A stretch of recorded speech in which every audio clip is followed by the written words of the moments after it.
can please, Mr. DiGiacomo.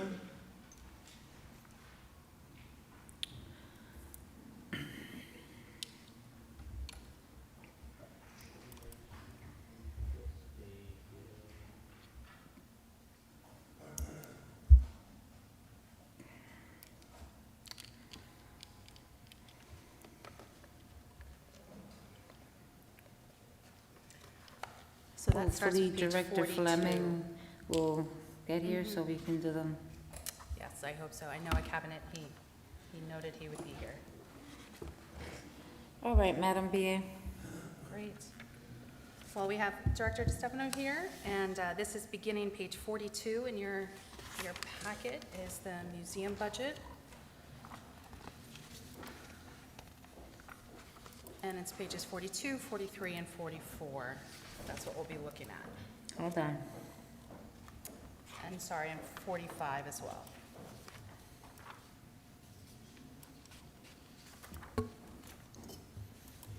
The way this was saved, it's, I can't read it.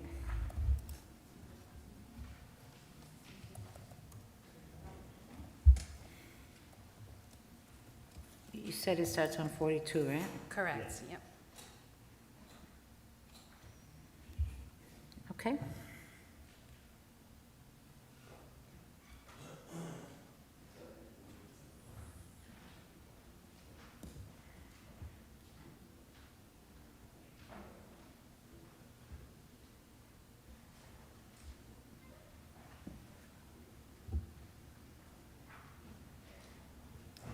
whenever you're ready, we can have the director begin, just walking through his positions. Hey, how are you? Yes, Director. Can you turn on your mic? Okay. Okay. Looking over our positions right now, we're a couple down due to a death and a retirement. You'll notice the one big bump up is in the building maintenance worker. It was a part-time position, and we are making that a full-time position. In addition to the COVID cleaning measures that we need, we're also taking on the grounds. If you notice when you go by the museum, all the weeds that are growing out of the building and all, the Great Falls Development Corporation is not providing any service for that. So we're going to need to pick that up, as well as we hope to get back to events and all. We do need more staff for cleaning and all. Requests are starting to come in again for events at the museum, but we may not hold any through the new year. At least renting out the place, that is. And then I have to replace one of our museum attendants.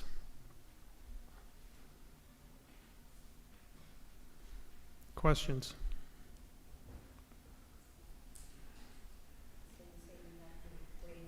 The attendance, is it a full-time or a part-time? It is a full-time position.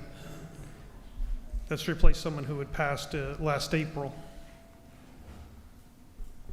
Right now, I'm working with one attendant, as one has been out since July due to disability.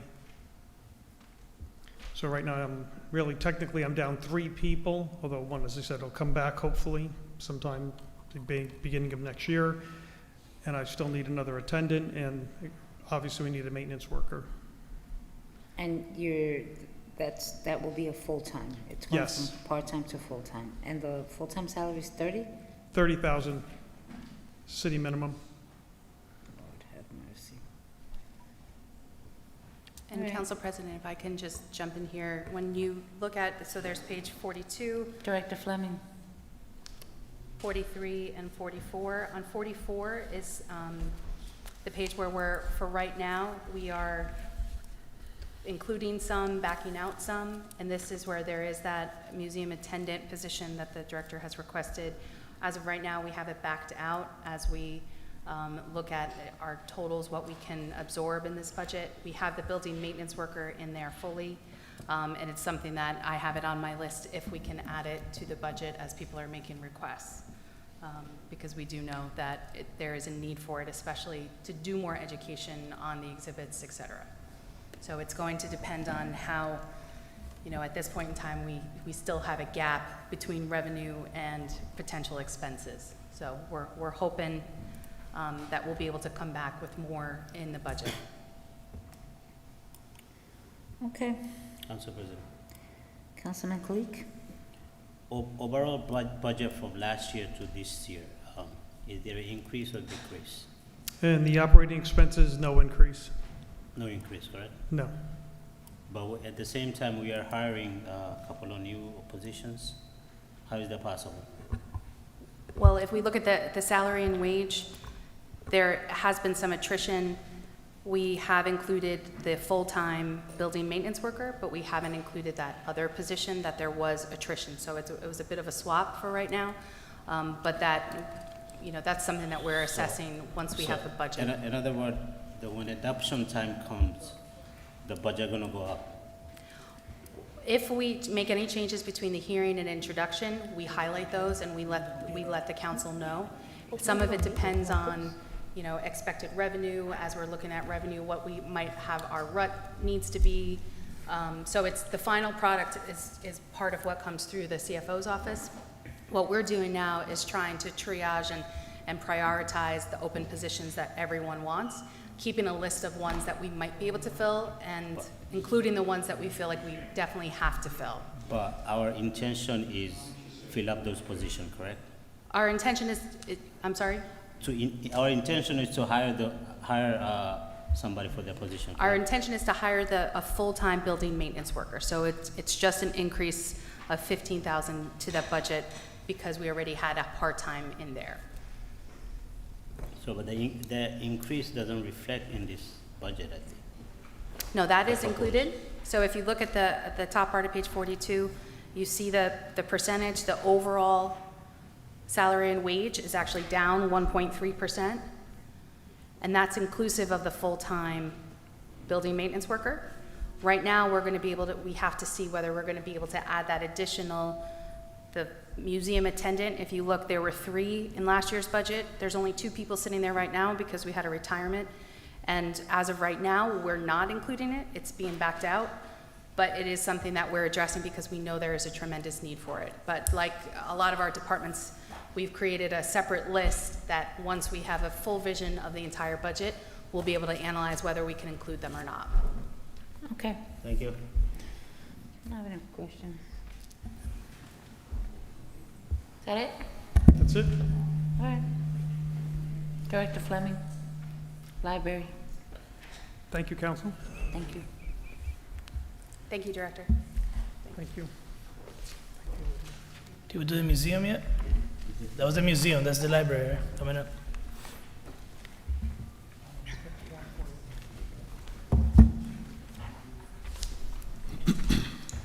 So the library starts with page 35.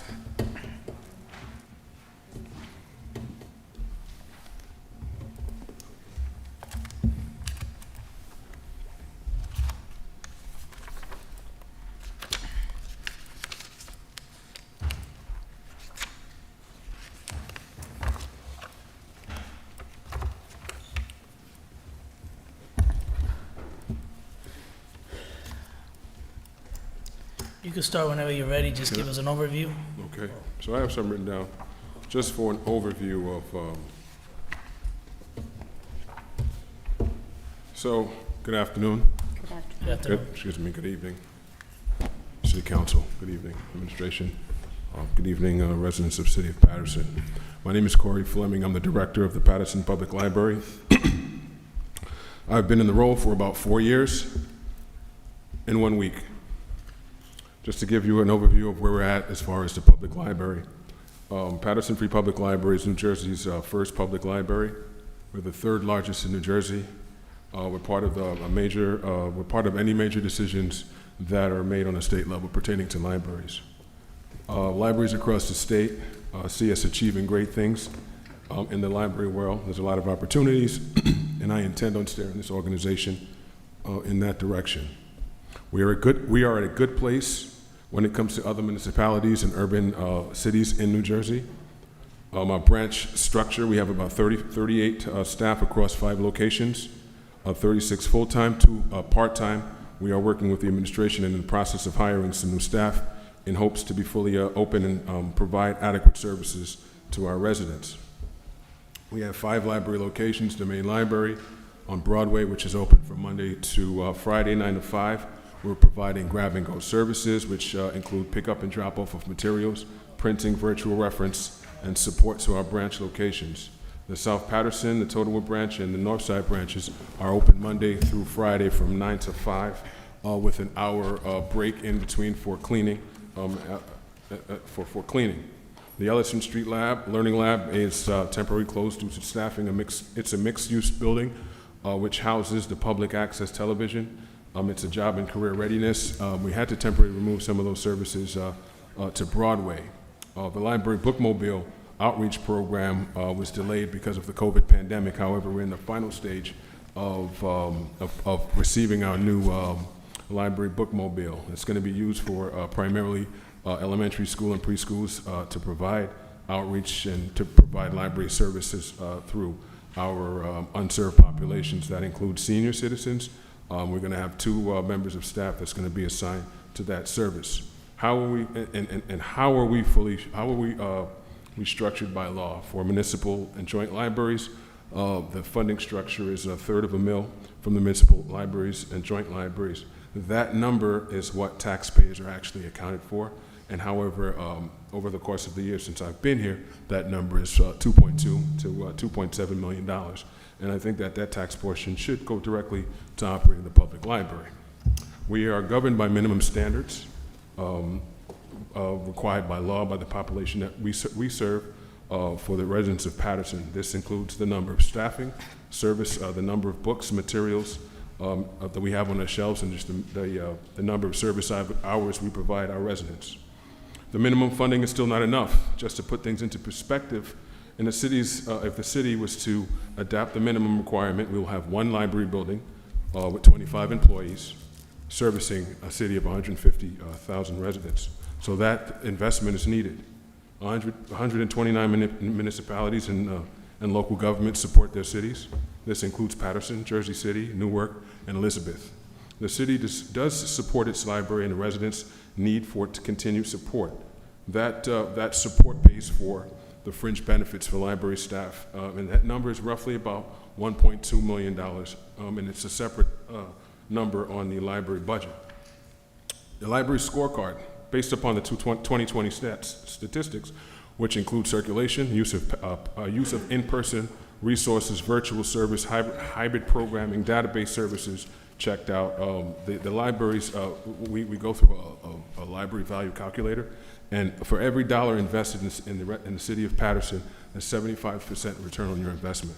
That's great given the fact that 32% of the residents do not have a library branch in their ward, the fact that there's a large digital divide in the city, and the fact that we're not operating at maximum capacities. During the pandemic, the library has never closed. We've adapted to virtual services. When things settled down, we increased our outreaches to meet customers in neighborhood gatherings, food pantries, summer programs, camps, and any place that we can find to deliver our library resources. Understanding the need for library services, we increased our presence in places we would normally not go.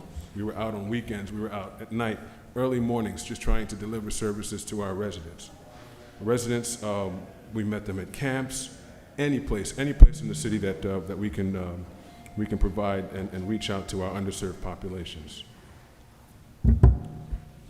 Residents rely on our services. Every resident can utilize the public library and has a right to have services in the city.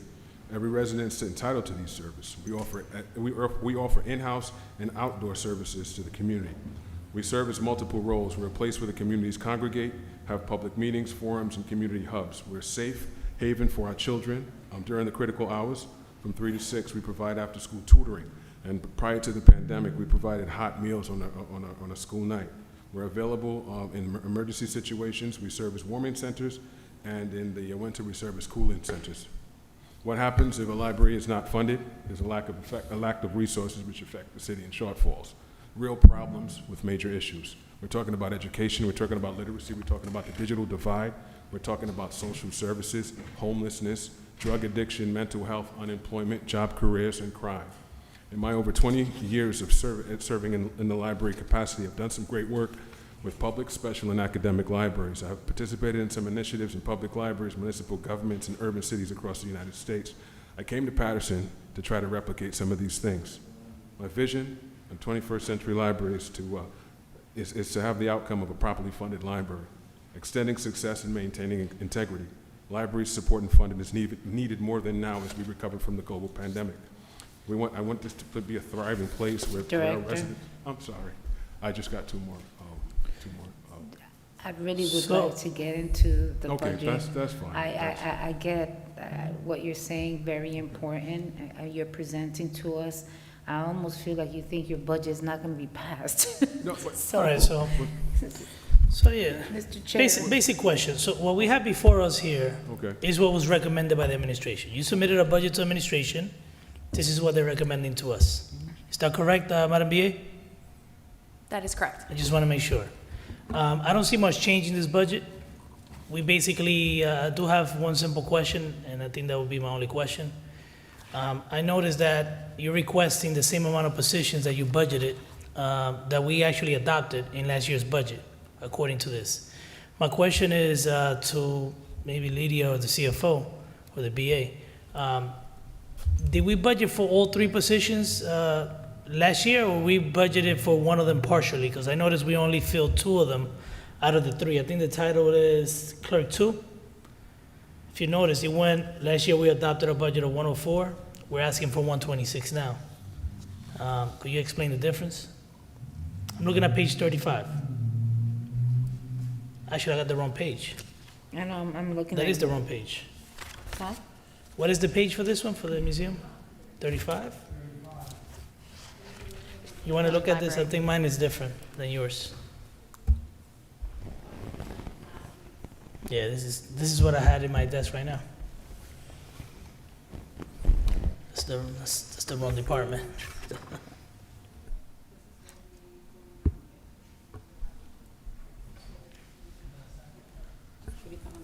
All right. Yeah, you'll see. Apologize generally- for that.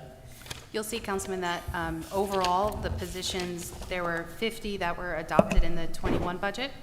We're requesting 49.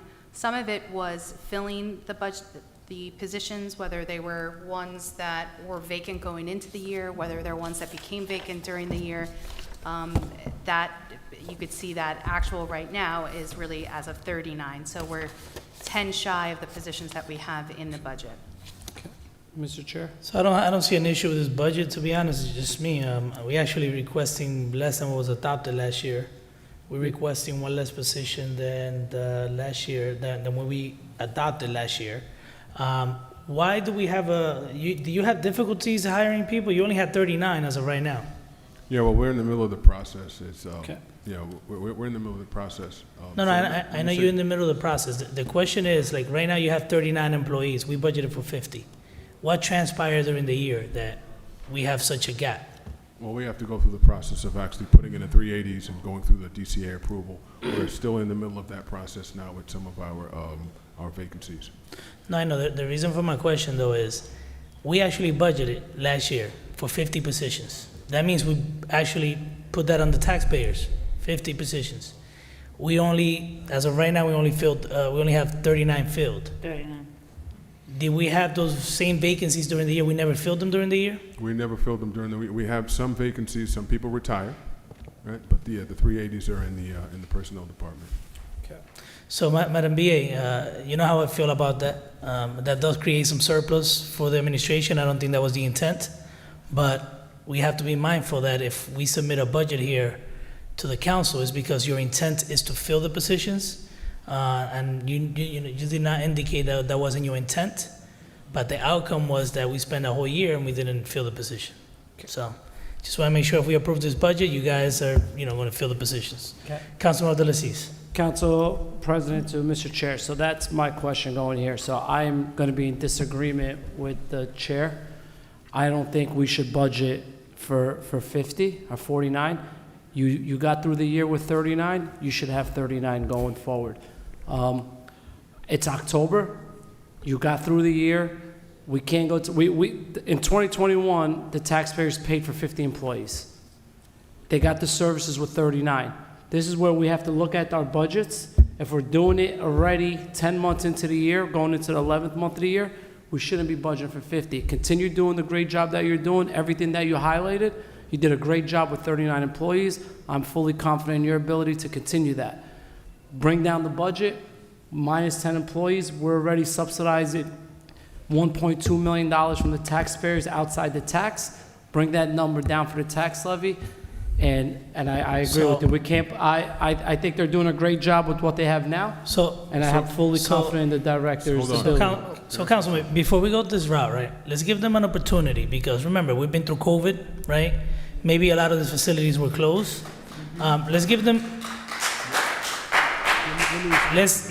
an opportunity to justify this budget. I get your point, I'm 100% with what you just stated, but we gotta hear their side of the story. Councilman, I agree with you. I'm hearing what we have.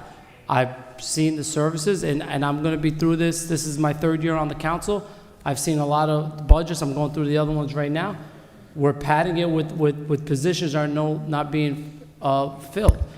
We gave it to them in 2021. So let's hear, We can hear. let's hear what they have to say, because the budget is a plan. I wanna understand why the plan was not executed, and this is your new plan. Can you proceed? I wanna hear. So, Director.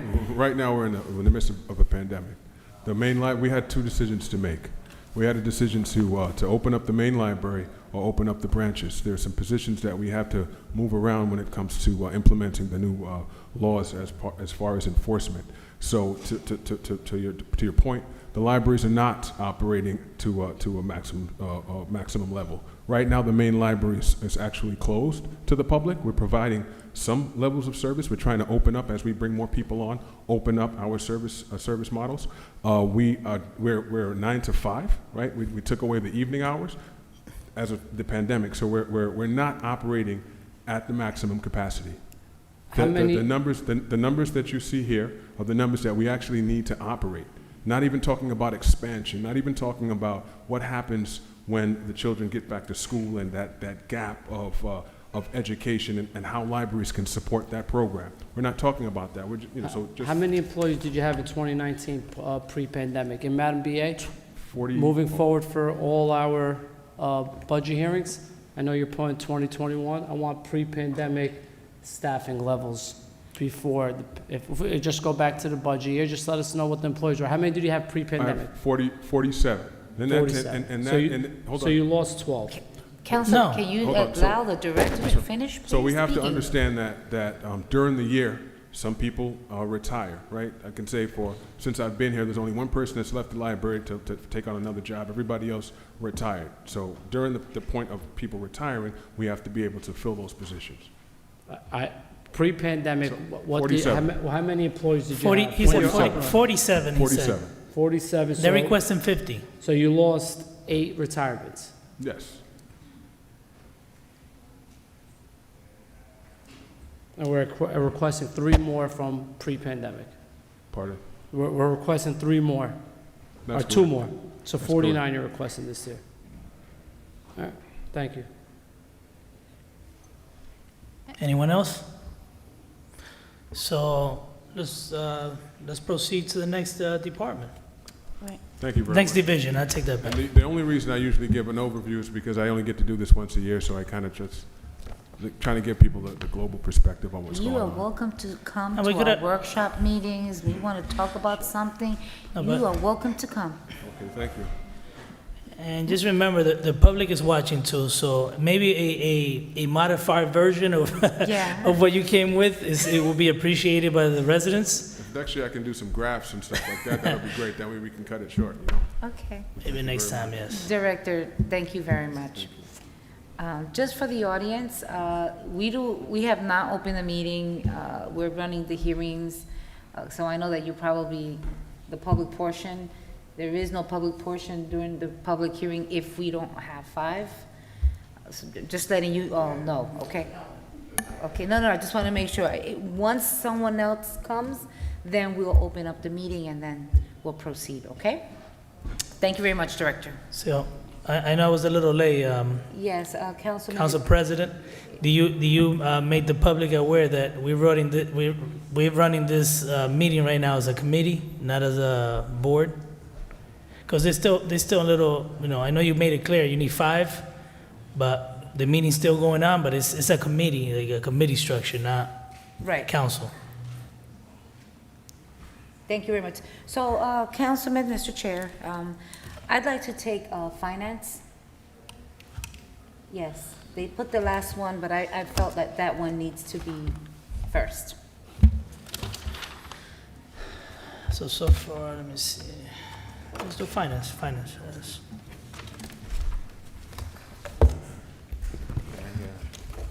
All right, so hold on a minute. Madam President?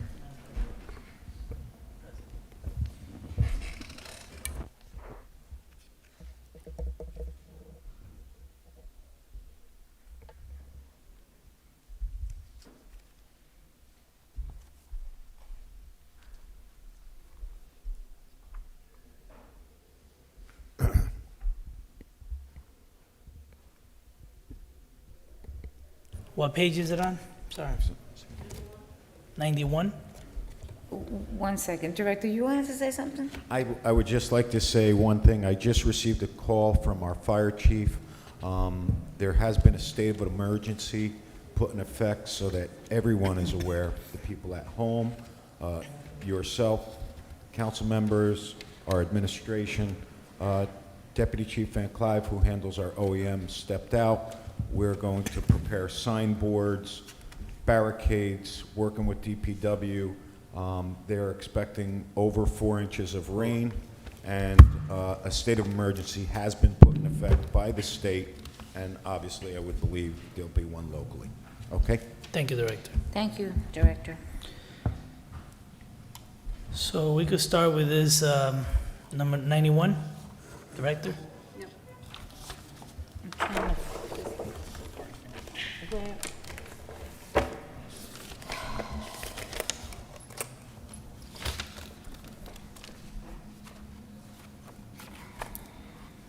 So go ahead, Javier. Yeah. Good afternoon, council members. My budget compared to, my budget's a little confusing because I wasn't the CFO for 2020 budget hearings. So I'm going to try to walk you through it, but my budget compared to CY21 compared to CY22 is basically flat. It's $2,100,000 overall. Wait, what page did you on? So we could be on the same page. We can start on page 91. 91, please. Okay, so 91 is just my position. The admin secretary retired. So you're not requesting to replace the administrative secretary, is that correct? That is correct. Okay. And Can these are all moves that I did really last year. So we could continue to the next one. This is the director's office. It's just his position, basically. And he used to have a secretary there. All right, but I have, because I'm a little confused. So I saw an email that was sent, and I actually wanted to ask the assistant BA. You sent with updated information from the previous email. Why the change?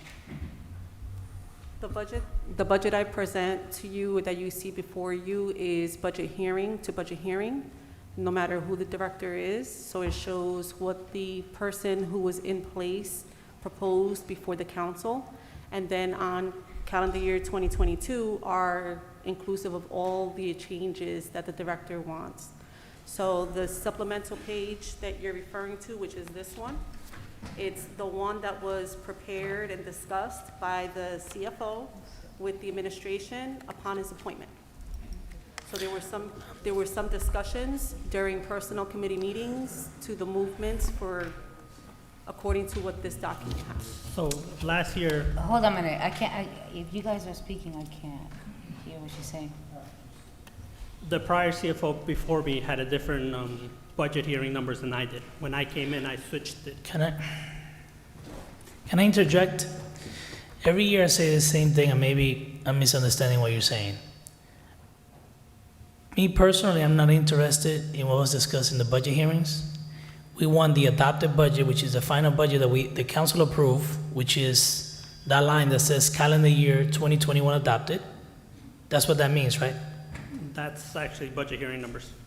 But So- why would you represent something? Hear me out for a minute. You're the CFO. It says here, calendar year 2021 adopted, right? Adopted. That means, that's why, Madam Clerk, I requested the actual budget from last year. And then I told you to forget it because there are some summaries in the back. But that's why, normally during the budget hearings, I actually grab the actual budget that this council approves, and I look at those numbers. But right now you're telling me, so we just had this hearing with a few of the departments, and when I looked at the column that says adopted, I took it for what it's worth. Adopted, budget adopted. Those are the There is adopted not, numbers. there's no hearing adopted, there is no budget hearing adopted, there is a budget adopted. So if, Madam President, council members, if that line right there doesn't represent the actual budget that was adopted last year by us, then we're wasting our time here tonight. It does represent the number that was adopted, that's on the state long sheets that were submitted into the state as adopted. So that's what I wanted to hear from Yes, the it beginning, but does. you say hearing. The only The one, positions that are reflected on the sheets, the actual positions, is how it was presented to you. The number is absolutely the number that was adopted. So if you look at the calendar year adopted number that's highlighted in yellow, that will match the state long sheets. But that could be a little misleading, the yellow part, because that takes into account transfers by the CFO. Is that correct? No. So that amount that says CFO additional adjustment, what does that mean? that means attrition. Attrition that we didn't fill throughout the year. But, Attrition? I just don't see the purpose of the line there. You said that was attrition? yes, so So we, if it's attrition, you're losing it, not gaining it. If I think I'm reading, I- I'm if a person retired, if a person Correct. retired, so if right. someone retires, there's attrition, there should be less money. This one went from 228, then CFO additional adjustment, you're saying it's attrition, then it went to 245. It should be minus 16,000 if it's attrition. Am I correct? I'm not Oh, a no, finance I'm sorry, guy. I was looking at a different one, but that one is, we had an addition because we had to give a buyout. So, but just, So it you was a gotta, transfer you gotta then? say yeah, it's a transfer. So it was a transfer. No, it was part of the, we just had to add the buyout. So let me start again. When the budget gets adopted here, it's 228, let's say. The final budget at the end, maybe there's budget transfers during the year, towards the end of the year, that would explain the 16,000. But I just want this interpreted the way, so at least we're reading it, right? If I'm wrong, you tell me where I'm wrong. So 228, that's the number that I think was adopted. That's correct. No, See, but that's where we have a problem. it's not adopted. We got two different things. Council, Mr. Chairman, while they're devising some, Madam BA, No, through the chair, are you guys finished? or- Hold on, they were gonna give me an explanation real It quick. is the 245, 928 is the adopted number, So there's not the no, 228. it shouldn't be any adjustments there by the CFO. That's where I was going. I'm The looking at adjustments take numbers and place they're not after the matching. adoption. Was that? Yeah. So how can you have an adopted amount of 245 and then it says the CFO has his numbers at 300, 460? What? What are you talking about? I'm looking at this sheet No, here. just go to 91 for a minute. Let's look at the same I one. understand, but I'm looking at 91, 245, 928, which is the adopted 2021, correct?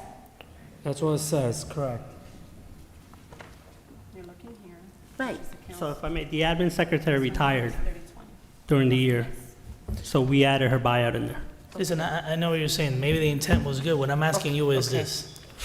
The adopted line, just like I say every year, should reflect the number in the budget it. that was adopted. Okay, That is the number that was. okay.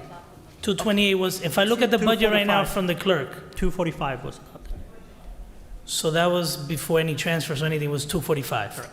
because they were already planning on it. So correct? council members, the request last year was 245, not 228, was not the adopted budget, was 245. Okay. All right, let's continue. Mr. Go ahead, Chair, Cap. I just Go got one question, and I'll try and speak to my colleague, Commissioner Klee. So I see what you guys give us in front of us, right? I know it's broken down by division, great.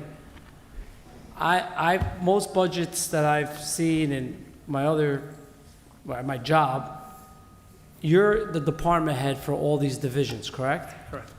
I would like to see an overall budget coming from the director, meaning, what's your budget for all your departments?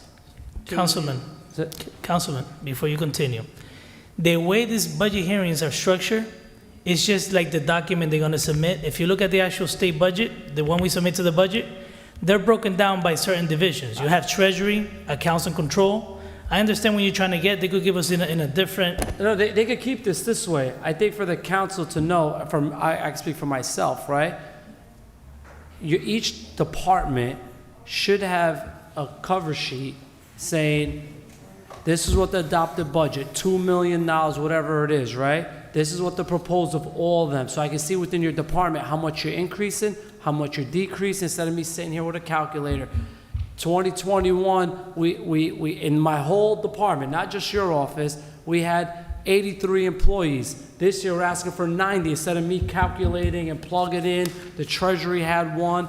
That gives you a better picture of what we got. You could keep it broken down like this, but I think each one, and that will also hold the directors accountable, because you are the directors of the entire department, not just your office, right? So if there's an increase or a decrease, we could come to you. So moving forward, I don't know if that's hard to get. I don't think it's too hard, right? I can do that going forward. for Moving the forward, other if you could please get that. I need to know what's the increase, like right now I'm plugging them in. I see you lost 1, then I saw Treasury lost 1, then one gained 1, so I'm trying to do a tally here, and it's not. but you gotta take it at face value. I see what you're trying to do, but you gotta take it at face value. For example, if there's one of these divisions or one of these budgets, because they're in individual budgets, in their actual budget document for the state, they each have a salary line and an OOE. If you notice that one of them went down and he's increasing in another section, then that's why that's why they're here before us. They will say, look, the reason this went up is because we decreased, this budget. So let's focus on the yellow line where it says adopted. So if I look at the actual budget document, 245 is the adopted budget for 2021. Okay, the request is 150. So there's one position that is not being budgeted for.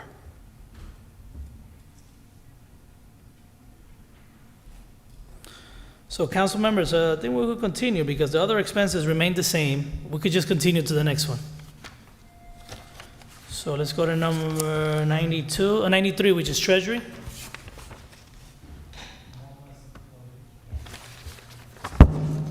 So I guess this is a document I was referring to. This sheet?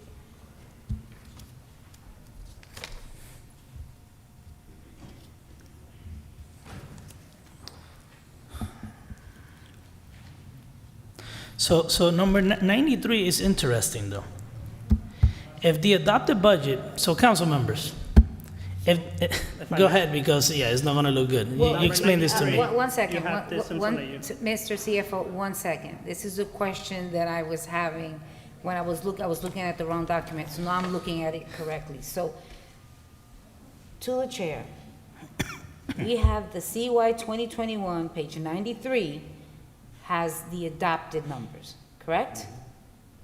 But when I look at the CFO's adopted, it does not match 93, which is what was submitted to the state. So I want to know why. No, 93 equals. You gotta look at the yellow. No, I'm looking at the equal, but you can't tell me that we submitted and we adopted a budget for 2 account clerks, and then in the same line, it says the CFO prepared other numbers, and it says 1.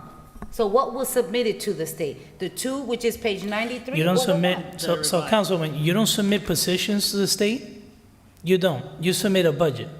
So I'm concentrated on the budget right now that they're presenting. So right now I'm looking at the calendar year 2021 adopted, right?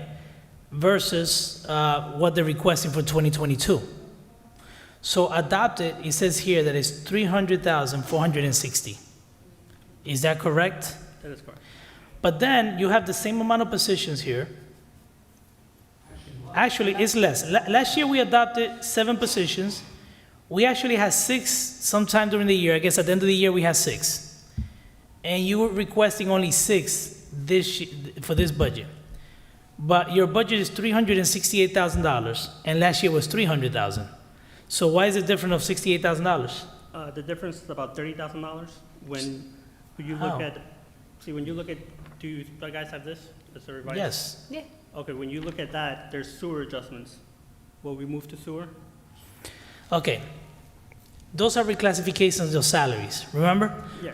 But the bottom line is, when we adopting the budget that's affecting the taxpayers with the actual levy, we're not taking those into account. You are when Then- you could this year, if you could anticipate having that reimbursement there, but go ahead, I'll let you proceed. It's gonna be somewhere around the same number. I don't have what the sewer budget is yet, but the money we're gonna move to sewer is gonna be somewhere around 25,000. And why are we classifying expenses to sewer? Best practices is about 7% of every department that works on sewer. You But- reclassify their But the salary thing, to but the sewer. thing, I understand what you're saying, but the thing is, in the past, remember, you said past practice, right? Best practice. Yes. In the past, the sewer was incorporated within our budget, right? Now, the sewer has its own budget Yes, and his own staff. yes. So, past practice might have been okay in the past because it was part of the same budget, the sewer, but now it's separated. We should not be charging the sewer. That's why we charge them though, because legal works on sewer, BA works on sewer, finance works on sewer. But listen, I understand. The reason we created the sewer utilities to separate and having its own, operation and for it to be self-sustained. But we cannot continue to just throw expenditures in the sewer because ultimately, yes, it's going to relieve some burden from your budget, but you're going to put it on the sewer, the ratepayers. So that's something that we have to discuss. Councilman Abdelaziz? Mr. Chairman, as I stated with the previous department that was in front of us, if I'm looking at this correct, 300,460 is what was adopted, correct? Correct. And you're Correct. asking for 368, What's gonna be adopted is about 330. 330. Yeah. As I stated with the other department, you're doing a great job with $300,000. Continue doing the great work. I'm confident that you'll be able to do it. Continue doing what you're doing. We don't need nothing extra. I don't know why I see where the increase is. Whoever's doing their job, they're doing a great job. For them to get a $30,000 raise, and that's where I'm seeing the difference. We can't keep going back to the taxpayer. I had a lady crying to me today because she got hit with her tax bill with the increase and got hit with her sewer bill, crying on the phone today. So the department heads, Madam BA, tell your department heads, we're gonna have to try to do more with less and try to continue doing what we have. But to give out big rates, that's a 33% raise. So But the increase was actually from FY '20 to CY '21. And the increase was, when I took over, it was me, CFO, controller, insurance manager, and assistant treasurer. We got rid of controller, we got rid of insurance manager. And I commend you. Continue doing that. Continue doing more with less. That's what the residents want. And I know you may do it, but you know what? $91,000 is a pretty good salary. Continue doing it. I commend you for cutting some of these positions and doing the work. I think I'm fully confident in your ability to continue it. But to give someone 33% raise and go back to the taxpayers, I'm telling you guys, Madam BA, we got to try to wean down on some of this stuff. I did it with the library thing. I'm going to go budget by budget and find some of these things. Right now, after the phone calls I received from my senior citizens today, based on their sewer bill alone, we have to find ways. We can't just go give out a raise, especially 33%. So I commend you. So- Continue the Again, good work. So That's the part that's not accurate, because that raise was given last year. No, no. Councilman Abdelaziz, I totally agree with you. I have been having this argument in personnel committee, and I get it, that wait a minute, we have 5? We have 5. I gotta stop for a minute. So, council members, Councilman Rivera. you finished or no? No? No, I didn't, but we have 5. We need to roll call. We have 5. Go ahead. Okay.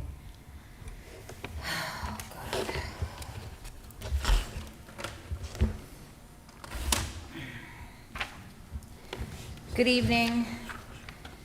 On behalf of the Paterson Municipal Council, I welcome you to the budget hearings of the Municipal Council.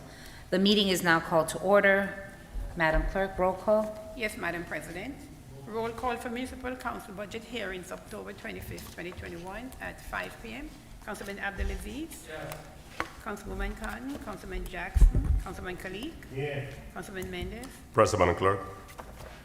Councilman Mims, Councilman Rivera, Present. Councilman Velez. Madam President. Present. Thank you. Madam Clerk, can you please read the statement of compliance? Yes, Madam President. Meeting covered by 48-hour notice. Notice of the time, date, location, and agenda of this meeting was transmitted to the North Jersey Herald News, The Record, Arabic Voice, Italian Voice, Passaic County Pulse, Dominicana News, Pescator International, El Especial, the Paterson Press, the City Post News, and Tap into Paterson, in addition to any other publication duly requesting such notices. At or about 11 a.m. on October 15, 2021, such notices were posted on the bulletin board in the offices of the city clerk at City Hall. I'll read the public notice.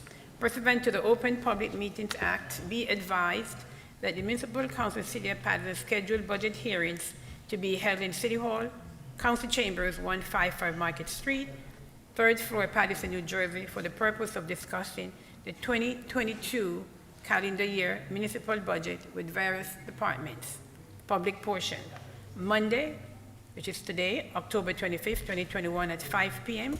The various departments are General Government, Police, Library/Museum, Department of Health and Human Services, and Finance. And then Monday, November 8th, 2021 at 5 p.m., various departments will be Economic Development, Department of Public Works, and Fire. No formal action will be taken. Madam President. Thank you very much, and we'll continue with finance. So council members, One second, Councilman. So to the statement before we had to open up this meeting, I was very adamant, and Councilman Abdelaziz, I wish we were on live when you were speaking, because to that, I can show you the messages I'm receiving from constituents as well about their sewer bill and the major increases. And so when I look at something that even in our last hearings and even in our committee meetings that I was specific to say nobody should be getting a $30,000 increase. And so to see that in this budget, it does reflect that, you know, it really, it makes me lose some faith. so, Councilman Rivera. so this one that we're discussing now doesn't reflect any $30,000 increase as salary, I mean, for any particular person for this one. This is Treasury, right? Correct. I recommend we do an adjustment, though. The same adjustment they're gonna do during the year, we need to make sure we adjust now. That should have been anticipated when creating this budget. We should not approve a budget to be adopted for 368 because you're anticipating a reclassification from the sewer utility of about 25 to 30,000, depending. So I recommend cutting that 368 to about 330, you think? 330? Okay. So 330. Councilman Rivera, how are you gonna tell me, I'm looking at a document right here that has what was adopted, the requests, and there, it says there, a 33.3% increase, it's $30,000. How are you telling me that it's Which not one on in there? particular? Which line? I'm looking at page 93. Okay, you have positions right there. Tell me which position specifically. Assistant Municipal Treasurer. Oh, see, we're looking at two different documents. I'm gonna throw this to the side. I started using the one you're looking at right now, but then I went to the other one you had previously that I told you to disregard. I started using this, so I'm gonna throw this one to the side.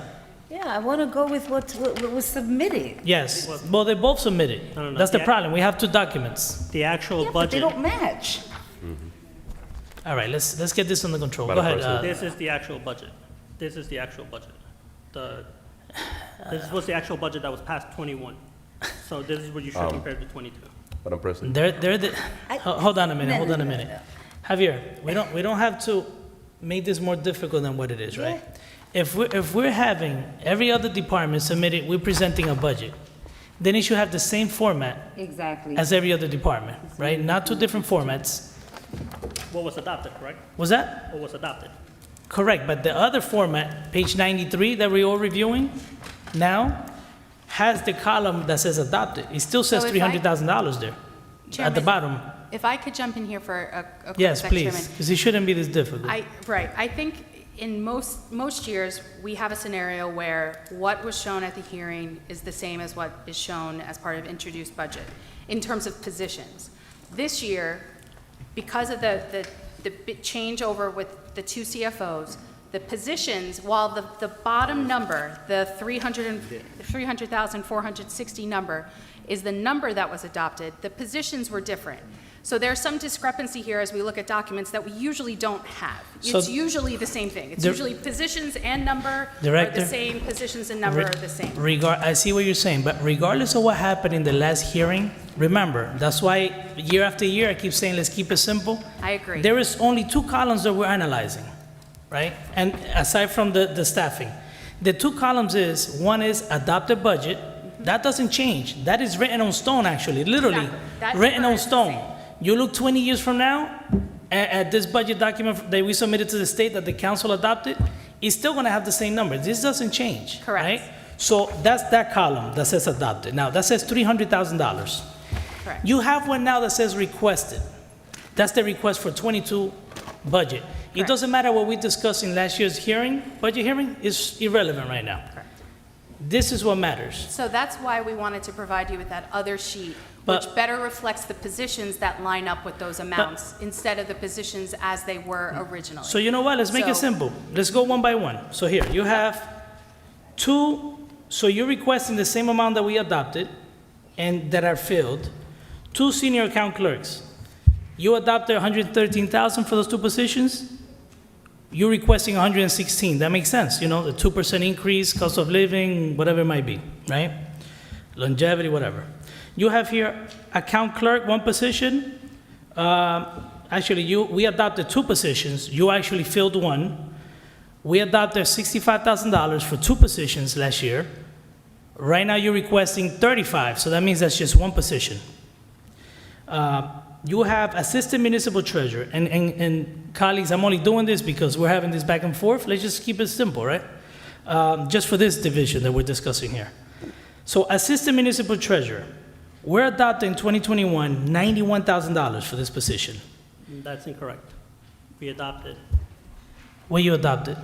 the 120. Okay, hear me out for a minute. So you mean to tell me the information that you're providing here It's incorrect. is incorrect? I'm reading what you submitted. Yes, So it was a typo. Well, it wasn't a typo. No, actually, I So, wanna know- so let me just bring something back, and I'm sorry, Council President. So Javier, you're you're the CFO. We don't adopt positions. Hear me out. We don't, as a council, we don't adopt position. We adopted $300,000 for your entire division. Correct. And if I Now, may- whatever you decided to do with that money is between you and the administration. And if I may. Yes. I asked for the positions to be shown a certain way. And I was told it couldn't be shown that way because it had to be shown the way it was budget hearings. So in last year's budget hearing, I said it didn't matter what we discussed. We budgeted, the discussion was to have $91,000 for the treasurer. Yes.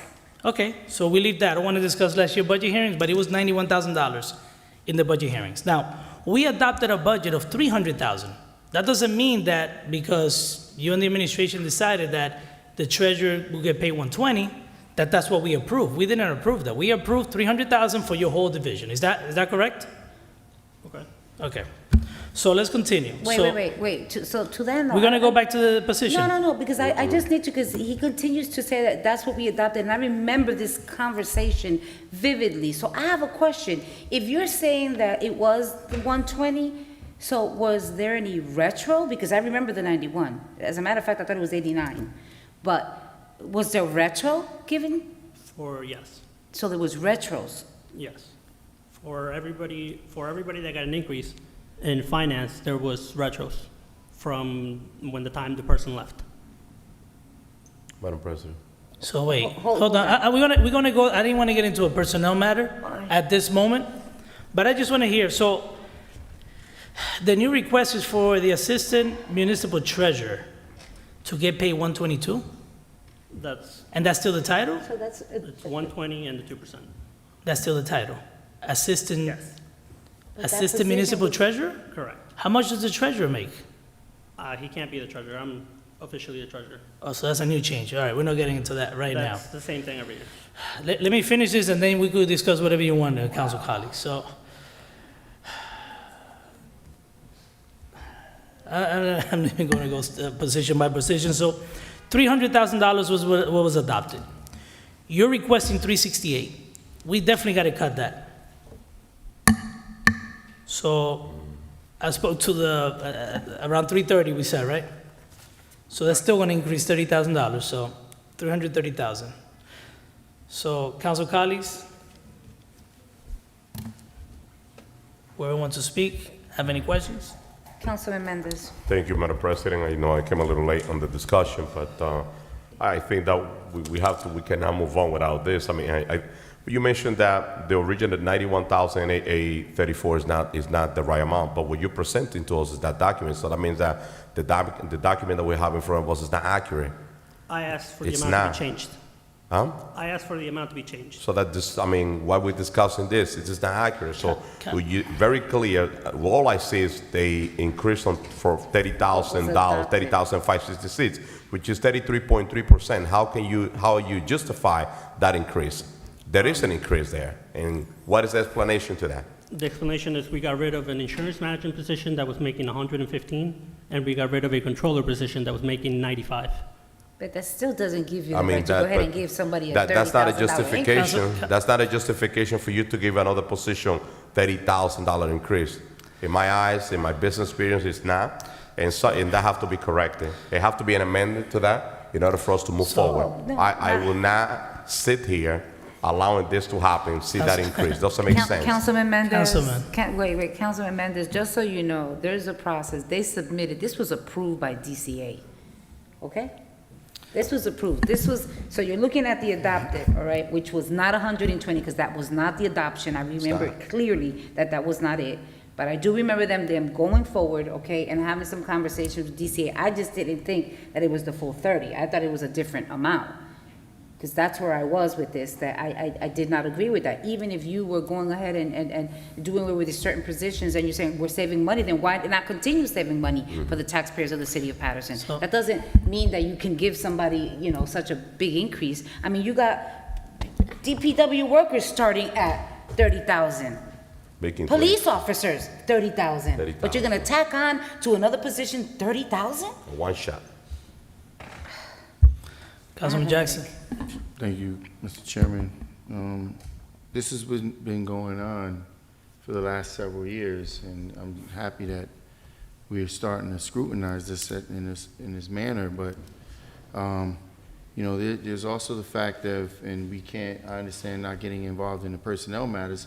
These people that is getting these hookups are not even residents of the community. So, this is something that we've been allowing for far too long. The fact that they would come before us and have inaccurate numbers that you're presenting, it's embarrassing. How can we justify approving this stuff? The position should go back to, and to your point, Council President, were you in that meeting when DCA approved it? Of course not. I don't sit down with DCA. So that's my point.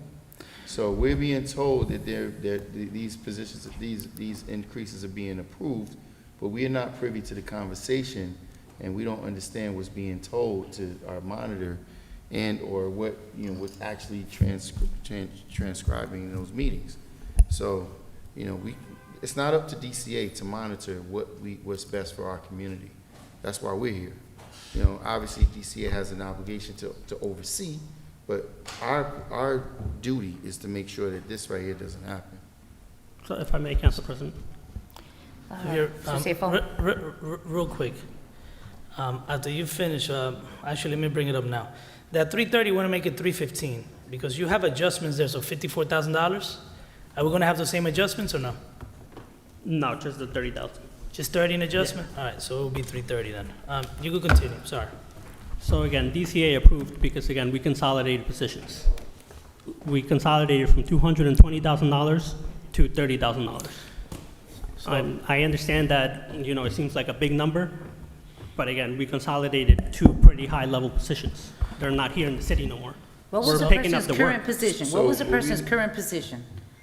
The current position, Before this $30,000 increase, what was the person's position? same title, Same title. correct.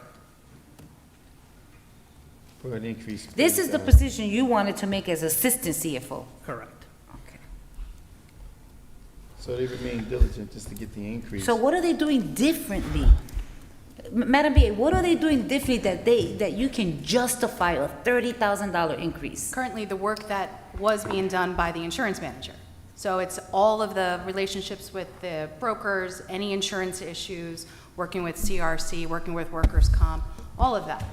So that is exactly why, DCA decided, and that's why this was actually a great plan to consolidate positions across the board, to look at what is really needed and to have an overall decrease to the department. Councilman Abdelaziz? Thank you. Madam BA, I see what you did. I'm looking at the insurance manager position. I'm looking at it. It was 128,000. But this is what I get, right? Sometimes we have to make tough decisions and cuts, right?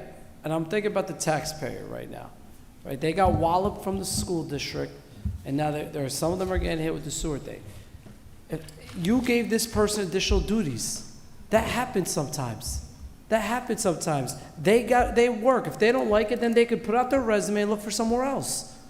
I'm sorry, I just got put on a department at my job. I had no say. I have to do the job. So I know we cut, but at this moment, we can't give a 33% increase. We can't. If the taxpayers were getting the services that they deserved, if the taxpayers were getting a tax decrease, then maybe. But I'm very consistent with what you guys tell us, right? We're trying to do more. I just think that you have to look at it in the context. Like, we are not replacing two jobs that were a very high salary, and we did this while a big individual increase. It was almost as if this person is doing two jobs now. Would this person for leave? this one, If he for doesn't get one this title. increase, would he leave? Would the person leave? Well, as we said, this is part of the adopted budget for CY '21. I'm saying moving forward, if his salary went back to 91,000 or whatever it is, then you know what? We would have You to post a hire- position, you post a position, then you see it. We would likely have to hire for that additional, so you're going from $30,000 to Madam- whatever it would be to have an additional Ma- employee handle that. Madam BA, can I just say, I concur 100% with Councilman Abdelaziz. I'll tell you why. There are certain positions that, yes, you have to pay additional duties because of contractual obligations, right? But there are certain titles that their function is not specified. I was the treasurer at the county. Guess what I did? Whatever they told me to do. It's like the CFO right now saying that he needs an additional 30,000 because we created a sewer utility, which is a whole separate, set of books for the sewer. Certain positions, if that person is able to do two jobs during his 40-hour week, then that means that he had a lot of time left during the day, because you just can't justify it. If that's the case, if we have 10, let's get rid of 5, and let's do it with 5 then, and let's save the taxpayers some money. No, when you make that determination that you need to either replace someone or give the function to someone else as additional duties, it's because the person has time to handle it, or they will have to do it, after work or an additional hours, because I used to work in the city. Now, I just want to tell my colleagues and the residents at home that are watching, when we adopt a budget, right, during the budget hearings, this is the only time that we discuss positions, right? Whatever we discuss now and is introduced in the budget to us, we don't get the discussions again about the positions. We just look at the budget, the introduced budget now. But this is what I'm going to say. It's like you giving your kid $20 so they could eat lunch or breakfast and lunch, right? So you as a parent, you're expecting that they're going to buy a good, healthy lunch and a good, healthy, breakfast. And guess what they do? They grab the $20 that you give them and they buy candy with it. So to my council colleagues, we have limitations here in our functions, right? The job of the administration is to, they're able to hire, and they're the administrative body of the council. All we do is we adopt an overall budget. The budget we adopted last year was $300,000. That's what we adopted for this division. Now, remember, during the year, that's why you gotta be mindful to pay attention when they submit budget transfers. Let's say we adopted 300 last year, and that budget did not have any room for salary increases. Now, there is two ways they could generate more room without its budget transfers, and like the CFO stated, he reclassified some of the salaries during the year and got, charged the sewer utility and reimbursed some of the salaries. So now he has that cap there to provide increases here and there. So I just want to let you know that, no, we didn't approve last year. We did not approve here as a body these increases because that's not what we do. We don't approve increases. Just want to let the residents know. Sure. That's an administrative function. And Chair, if I could, Yes. through the Council President, if I could just add to that, is that we are trying, because we know that there are going to be times where after the budget hearing, there's a change, and that was something that we did do last year with the Personnel Committee. We intentionally came to the Personnel Committee to show the changes so that what was adopted was a better reflection. What was adopted last year was not what was presented in budget hearings. Budget hearings for the Finance Department were much higher than what was actually adopted, because those changes, we discussed them in Personnel Committee. Just like I came forward and discussed some of the changes within administration. And I believe we even asked police at one point to come and to say, here's why there are going to be some changes from what we said in our budget hearing. We want to be transparent, and we want to show exactly where we're trying to be more efficient with our taxpayer dollars. Madam B, I just don't want to send the wrong message to the residents also. During the Personnel Committee meetings, we had a lot of back and forth. There was many times that I got up and left because I said, you know what, I didn't sign up for this, right? Because my hands are tied.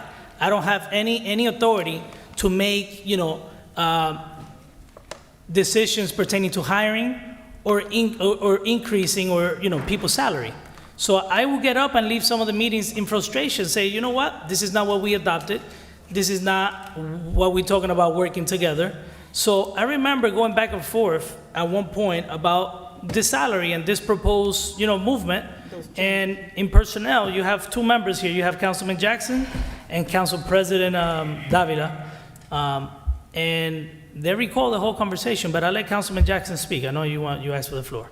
Mr. Chairman, I'm just very curious. I'm wondering which Personnel Committee meetings is the BA talking about? Are you talking about the ones that you refused to attend? The ones No, I'm actually talking about the ones that I presented. The emails that we received that she actually refused to attend, Council President? Or are we talking about the ones where there was consistent arguments going on with members of personnel? I mean, I'm curious of which personnel meetings are we talking about? Councilman Jackson, you know the one that I attended to discuss my. The one you attended? Yes. We had a Actually, there series were of a couple personnel of them. committee meetings that There was that one you that actually ended not refused so well with, I to think, you attend. yelling at me, but I think I'm talking about another one where we presented our budget, the administration budget, and the finance budget, and the changes in particular where we were saving the taxpayers' money. Saving the taxpayers' money, okay. So the services, the lack of services that the taxpayers are getting, with the crime rates being at the absolute highest, the city being the dirtiest it's ever been, all of the issues that's going on here, and we could talk about personnel matters where they have, intentionally got rid of personnel who are highly credentialed to hire people. Should we talk about the assistant personnel position that was also posted when we discussed not that Maybe when we get I'm talking to- about the person. I'm talking about the range. No, but let's stick But to, when we right now, let's get, just. when we get to personnel, we can bring that one up. But Councilman, Mr. Chairman, what we're talking about is a consistency of rogue behavior. And if we continue to allow this, because we cut another person, to your point, how can one person do two full-time jobs and expect that it's being done efficiently? When you look around the city and look at the services, the lack of services that are happening, and this is a direct result of that. When you have people who have far less credentials doing a position, and now we're gonna put additional duties on their hands as well? I mean, we have, at some point in time, this council has to be responsible and do take the necessary. So, talking about responsible, in the interest of time, we have two options right now, council members, just to summarize and simplify this whole discussion. We could either approve the amended proposal that I made. If you have another one, just call it out, which is 330, right? 330, because there's some adjustments. Councilman Abdulaziz wanted to keep Hold it at on. 300. So there's 330. You have Councilman Abdulaziz with 300, which will probably either will create some cuts, or they will have to find where to reclassify. I concur with 300. Or you could even cut it further, but that's the call of the council. What is their recommendation, council members? I agree with 300, Mr. Chairman, So and just if to I move may, forward. I'm sorry, if I may. So 300. In the same. Budget 300. hearings last year, Mr. Chairman. the finance total budget was about 2.7 million. What I adopted was about 2 million. So I had already dropped the budget, $700,000. Now, this budget from last year from 21-22 is basically staying flat. So if you guys want to cut that, That's good. Let's provide some additional it's your relief call, to the but taxpayers. I think I'm being very Taxpayers need some responsible additional by relief. cutting the budget where I can, and I'm also Whoa, being. whoa, whoa, whoa. So, Javier, remember the conversation we had when you first took over, right? You have to know, we're the ones who answer to the taxpayers, not you. And I don't mean this in any disrespect. You calling us irresponsible, now it's gonna open a can of worms, because I didn't call I have you not, in irresponsible, all the Council years that I worked and been, looking at the city's business, giving somebody, not 30, it wasn't 30,000, it was about $35,000 that we gave this person. Didn't have, and again, I don't want to get into a personnel matter, so I'm going to leave it at that. If we get into the discussion, it's going to get uglier when it comes to qualifications and everything else. So we're not going to go there. I didn't call you responsible. I said. Not me, I'm I talking about thought- the body as a no, no, whole. no. I don't, I you know. said I thought I was being responsible. That's what I just said. No, you said if it would be irresponsible No, no, no, of us to maybe cut it I to misspoke. 300,000. That's what I understood. No. I said I thought I was being responsible by cutting the budget Understood. over $600,000. Understood. That's what I So the recommendation, Madam BA, is 300 from the council. Okay. All right?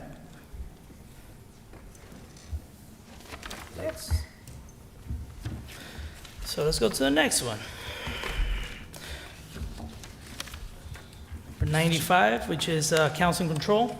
It's also part of finance.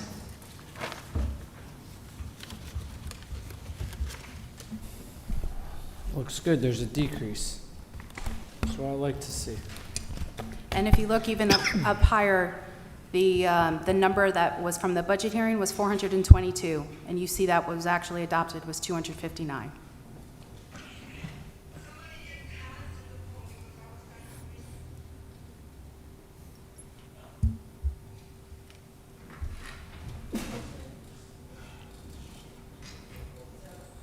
If, Council President, if I could highlight here, and Chairman. Madam BA.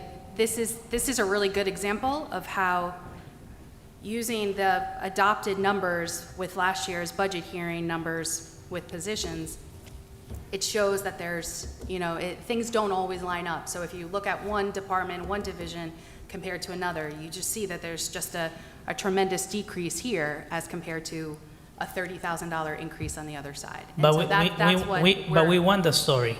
That's the story we want to see, because a lot of times the administration might feel that they want to restructure the divisions. You might say, you know what, maybe we don't need 3 accountants in this division. Absolutely. Let me reduce that, like Javier did.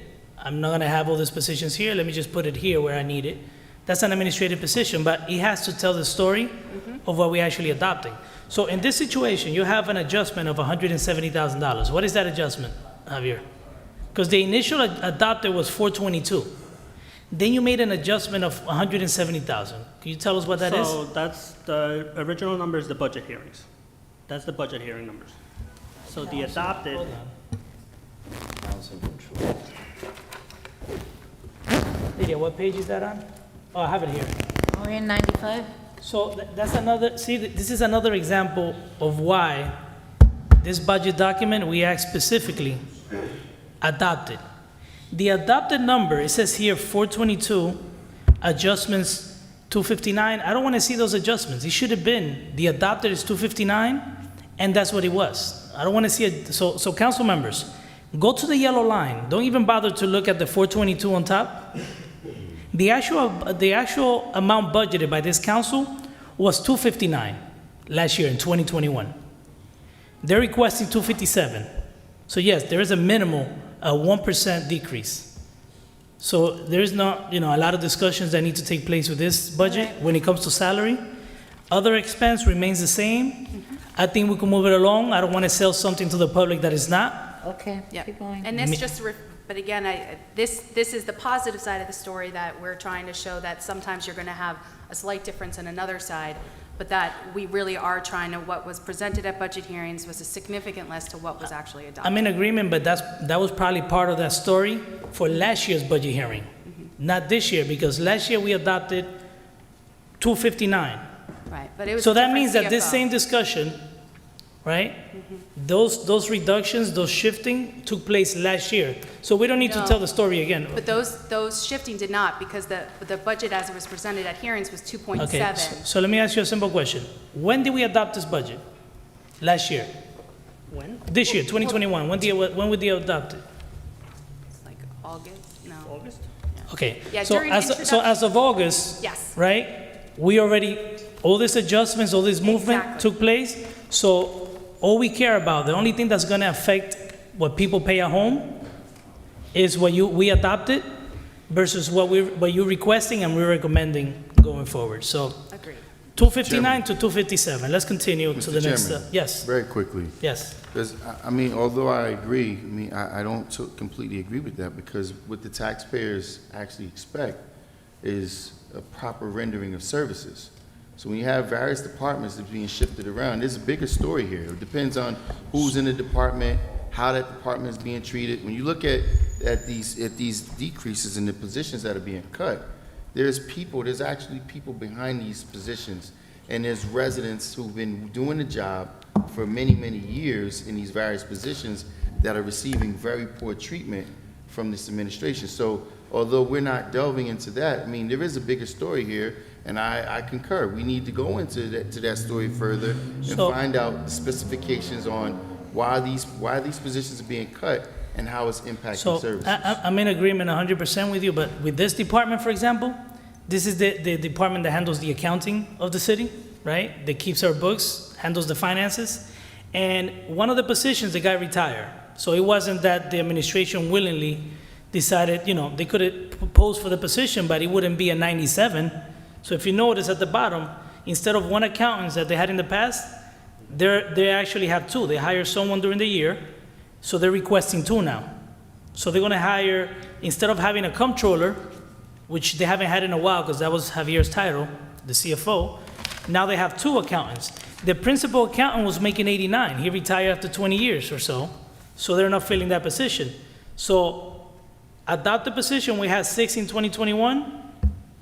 We also currently have- have 4, and you're asking only for 4. So they're being conservative right there, but I agree with you, Councilman Jackson. If this story was from, let's say, DPW or one of the departments that provide the services for residents, or even if it was the cashiers downstairs, right?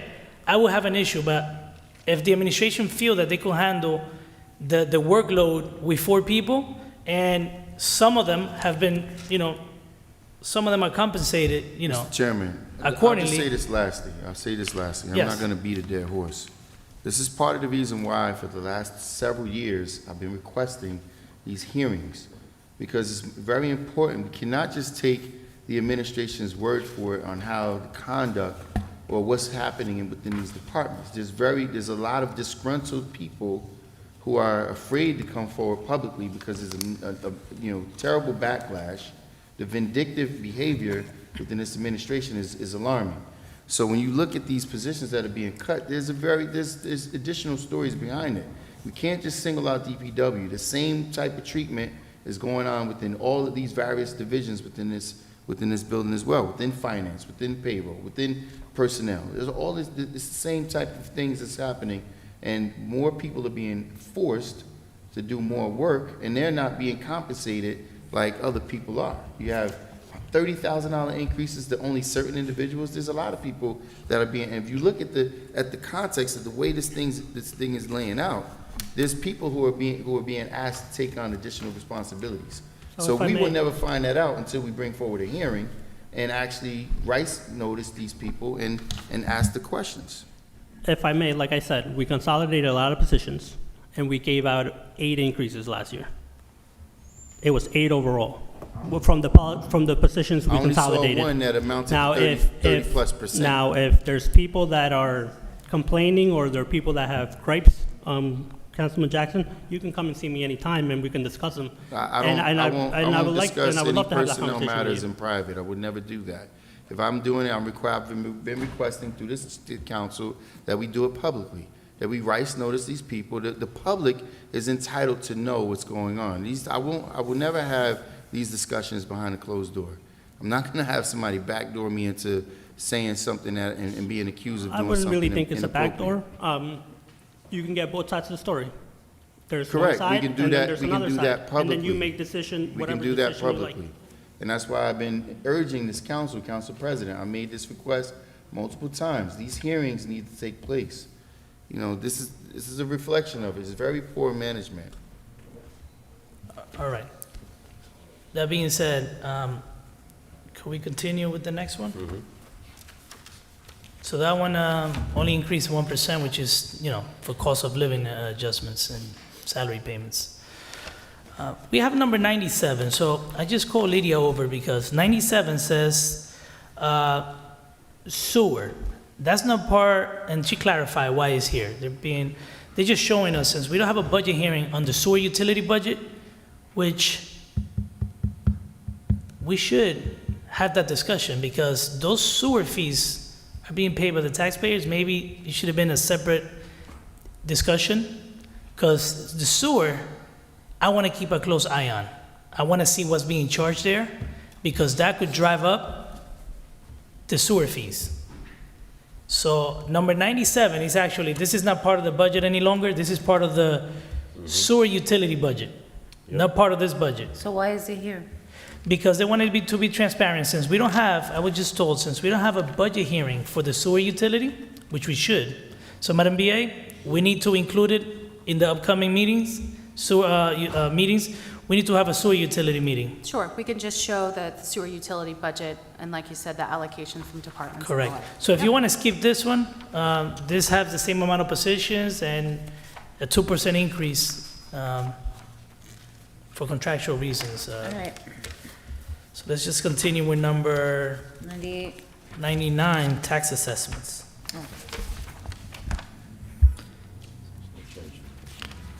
So this one, during 2021, we have 6 employees. We're requesting to have 6. There's not much change. We adopted 388. They're requesting 396, which is a 2% increase. The other, OE, other expense budget, Same. remain the same. Yes, remain the same. So I don't have any questions on this one, council No. colleagues. If you do, if you don't, we could continue. So let's continue with the next one. So Office of Revenue Collection. Mr. Chairman. So just,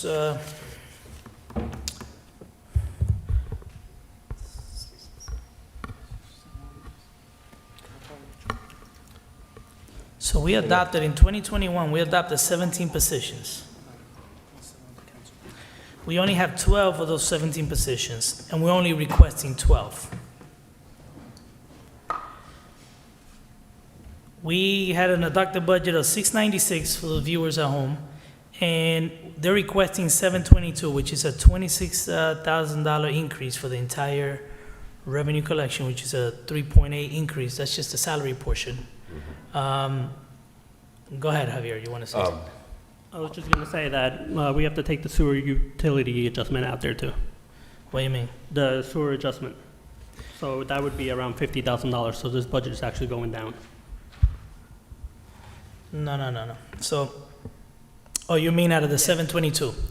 So yes, so we're gonna take the same amount also, so that's what I mean. I don't wanna see the adjustment, in the future. For the next meetings that we have, you're probably not gonna have any other sewer adjustments. But this budget should already reflect that there. You should never present 722. It should be the difference. How much is the difference? It's gonna be around 680. It's gonna be somewhere around $50,000 coming off this budget. So it's gonna be 680? Yeah. So that's a reduction of 16,000? Correct. Anybody left and you hire someone at a lesser salary? Because you have the same amount of staff. Yes. 3 people left during the year. See, but what I don't understand is if we adopted $696,000 for 17 employees, right now you have 12. Right now, and you're also requesting 12 for 2022? I don't think it was 17 employees. I think there was a couple of vacant positions in there. What's that? I think there was a couple of vacant positions last year. Yeah, but it's you pointing out here that we budgeted for those vacant positions. No, not this year. Well, no. So- I'm talking about in 2021. So Chairman, if you look at the first column, those were the budget hearing numbers. If all 17 were filled, it would have been that 840,000. So those backed out, the vacancies were backed out, decreases were they're not higher, so that the adopted number is part of that 696. But that's what I'm saying. Last year I said the same thing, right? Why present what we did not approve last year in a budget hearing? Just give me the 696. There's no need to show 840. It's just a waste of time for some of us. We already said no last year. Why discuss it again? What's relevant is what we adopted, 696, compared to what you want for next year. That's it. Councilman Mendez. Sure, and Javier, I have a question about one or two on salary and wage. You have, on 2021, you have 2 assistant municipal tax collector, 72,155, and you requested the same 2 for 2022 budget, and I see an increase of 139,767 on that, so an additional 67,000. So you adding another person to that? So that person, one of the persons that became an assistant municipal tax collector got her license. She was a senior clerk, so that position's not being filled, and she moved to the assistant municipal tax collector position. But there was 2 in 2021, and you requesting for the same 2 position. So that's actually incorrect on there. Huh? That's incorrect. There was Because 1 in 2021. I'm just looking at the document that I have in front of me. So Councilman, that's what I just said right now. There is a problem because right now when we're comparing those 2 columns, right? Luckily we have the bottom number, at least the yellow part. But if you start comparing, they gave us budget hearings numbers, which are irrelevant. So right now, if you look line to line, I'll give you an example. Mr. Chairman, I'll give you an example. in order for us to have an effective budget hearing, we have to have the right information, accurate information, line item by line item, in order for us to go over it. Correct. But look, customer service rep, right? Once again, I have an issue with using the word adopted. It says 2021 adopted under the positions column. It says 3. That basically shows the message. Someone from the public asked for this document and they said they see 2021 adopted. That means that we budgeted for those 3 positions, and that's the wrong message because we didn't. So if you look, Councilman Mendez, you try to, you know which one to talk about, the customer service rep? It says 2021 adopted, 121,000. That was never adopted. And then it says 2022 requested, 62,000. That shows a decrease of $58,000, but that wasn't the case. We didn't budget for that. We budgeted $696,000, and they're requesting the 722 minus, you said 50,000? Correct. So it's almost the same. The 2 budgets are remaining the same. The request was actually adopted. And I have the document here. By the way, I'm not going by what they're presenting. This is the actual budget document that we adopted that went to the state. Yeah. It says here 696, and for other expenses, was $70,000. Javier, the tax collector, we budget for 2021, $110,000. I see a $10,000 increase, 9.1%. Any explanation into that? She got hired for 110. She's going to get evaluated at the end of the year. And I'm putting a request for 120 after her evaluation. All right. So, council members, can we continue with the next one? So, please, make sure you make that note that you still gotta deduct the 50,000 from there? Yeah. All right.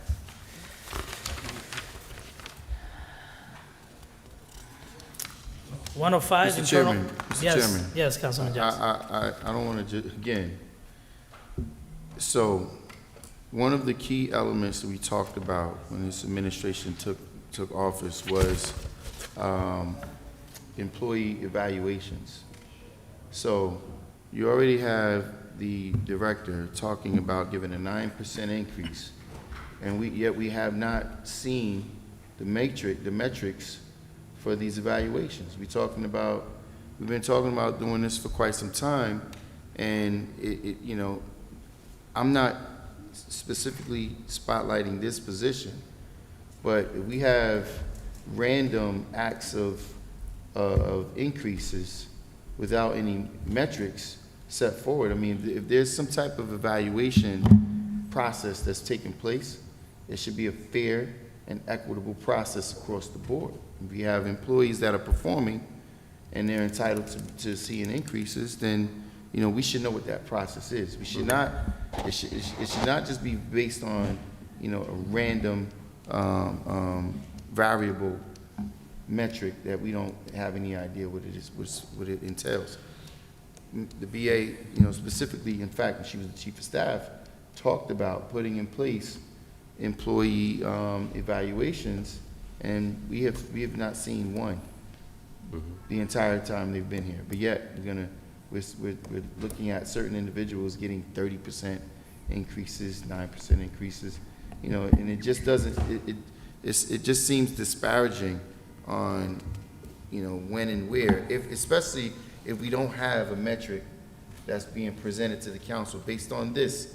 This is the performance level. If it's a request that's being made to the council for 10% increases, when we have everyone across the board doing 2%, we should have an understanding of why this request is being made. So Councilman, like I stated previously, right? Yes, that would be, in a perfect world, that would be the best way that an administration and a council could collaborate, right? But in reality, what's been happening for a while, and even maybe before I became a councilman, is that basically they look at the form of government we have, and they say, look, this is not under the purview of the council. This is our function. They're the administrative body, right? And they're the ones who decide what they're gonna do with the funds that we adopt. That's why we have to keep any increases in the budget minimal. Like I stated previously, don't take my word for it, the budget that goes to the state does not have any positions attached. When they mention the state often, it's because we're getting transitional aid and they need to get approval for certain positions from the state. That doesn't make it right.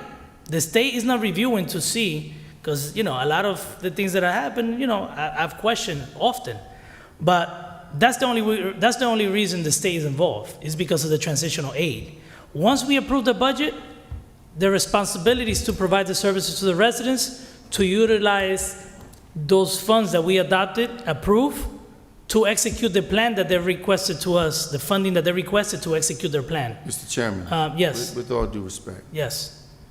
If we all can't sit here and agree that services are lacking right now, then there's an issue, right? Yes, we know that. So I don't agree with that. It is not within the purview of the administration to just do whatever they want to without oversight.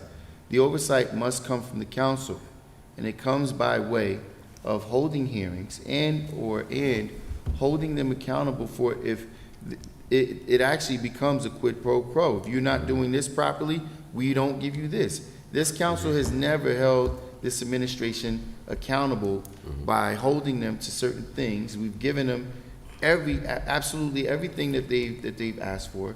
We rescinded the sewer utility and then turned right back around and initiated it.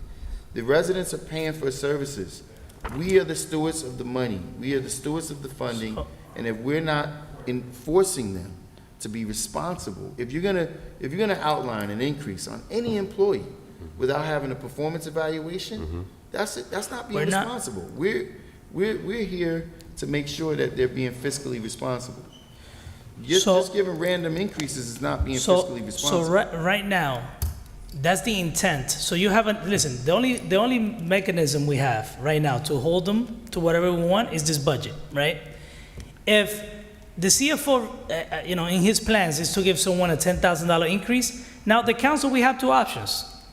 Approve the 10,000, not for that individual, just the budget. We're not approving an increase for any particular person. Let it be clear. Just because the CFO mentioned that the 10,000 that's there is for that person, he could change his mind tomorrow and say, we're gonna give somebody else the other 10,000. So the only thing we could have is the ability right now to reduce this budget or approve the budget the way he submitted it. That's all we have as a council. Once we adopt it, the ball's in the court. We could hold them accountable all year, we could complain all year, but ultimately, this budget, our approval of this budget, gives them the authority to spend the money. Doesn't tell them how, it just gives them the authority. So what is your recommendation, council members? Are we gonna approve the amount that is being requested, or are you gonna make any suggestions? If not, we're gonna proceed. Again, we also have time when the budget is introduced, and right before adoption, we could always make changes to it. So what is it gonna be so we can move on? Well, Mr. Chairman, my recommendation is I mentioned my concern not having accurate information of the document. I mentioned the two assistant municipal tax collector and the different number. But into Councilman Jackson's point, I think that the power that we have is our vote to support this budget and doing the right thing. That's the reason why we're here is to make sure that the administration do what they need to do. And quite honestly, I know that that is into the purview of the administration, the evaluation. But looking at a $10,000 increase on a position without us knowing if they did the right thing, I don't agree with it. I don't agree with that. I think that we have to keep that tax collector position with a previous salary and move forward with this. That's my recommendation. So Councilman, so this is another thing, right? Let me just cut what I was about to say. Okay, this is what I want to say. We haven't had stability in the office for a long time. Not making a justification for the increase or anything. I just wanted to be mindful. Maybe we should hear from the administration why they want to do this, because I remember, and even people out there complaining to me how they haven't had stability in that office. We finally get a person that the administration is working well with. We have a $300 and something million budget. And we're discussing $10,000 right now, right? And possibly this is gonna generate, right? Remember, we've been complaining that we haven't done foreclosure proceedings for a long time. We complain often that, we need to provide better service in that office. We need to analyze things before we jump the gun with $10,000. That's all I'm gonna say. But if your wish is to cut the 10,000, that's on you. That's not my recommendation, but if the majority says yes, No, Mr. Chairman, by yes. no means, that's not my recommendation. And I cannot evaluate the performance there. That's why it's relative for this administration to have presented to the council why they believe this is relevant. We can't, it's just like, to your analogy earlier, you go to the store and the price increase without explanation, you want to understand why am I paying more than I paid yesterday? So if I'm not saying we need to cut this, $10,000 is not significant enough, but when it happens across the board in various divisions, various departments, 9% here, 12% here, 30% there, it is, and you're still talking about the overall services of the administration it still ranks the same, if you ask me. So we're giving these various increases out without relative evaluations, and it's irresponsible on our part. We'll just leave that there. So to that point, and to Councilman Mendes' point, this is why we created a personnel committee meeting, and this is where I always say that it's important to maintain a good working relationship between the administration and the council. Just because the law allows you to do certain things, we all have a responsibility to the residents, right? They come after us. They don't know the difference. They don't know who's spending the money a certain way. They don't know whose responsibility it is to provide the services. A lot of them don't know. All they know is we elected you to represent us, and I'm not getting our services. So all I'm saying, Madam BA, let's try to, let's try to have, and again, it goes both ways. They're not here to be drilled and criticized left and right. Let's try to keep it professional, but I believe that in the interest of moving the city forward, we should have conversations whenever it's not asking for permission, but at least we should have conversations, because this was happening right now would never happen if we had, and when I say we as a council, we have confidence in what the administration does with the funds that we approve. So that's all I'm going to leave it at that before you move ahead and decide on 10,000 increase for anyone. At least have the courtesy to have that conversation with us in personnel. Next budget, so leave it at the same level. Next budget.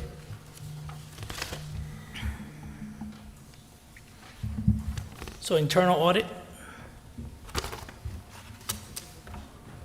So it's basically zero. We're taking it out.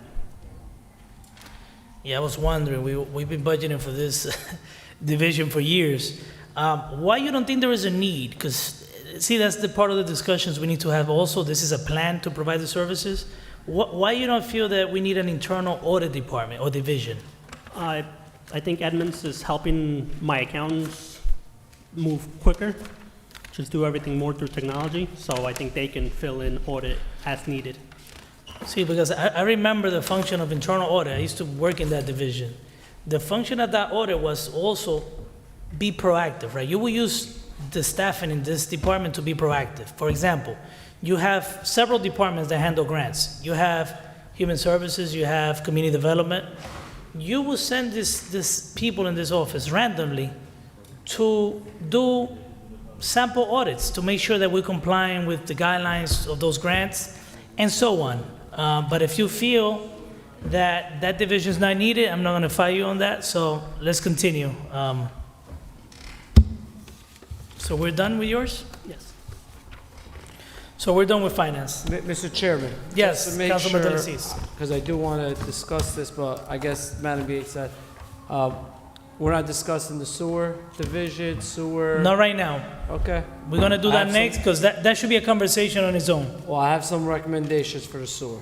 Okay. Thank you.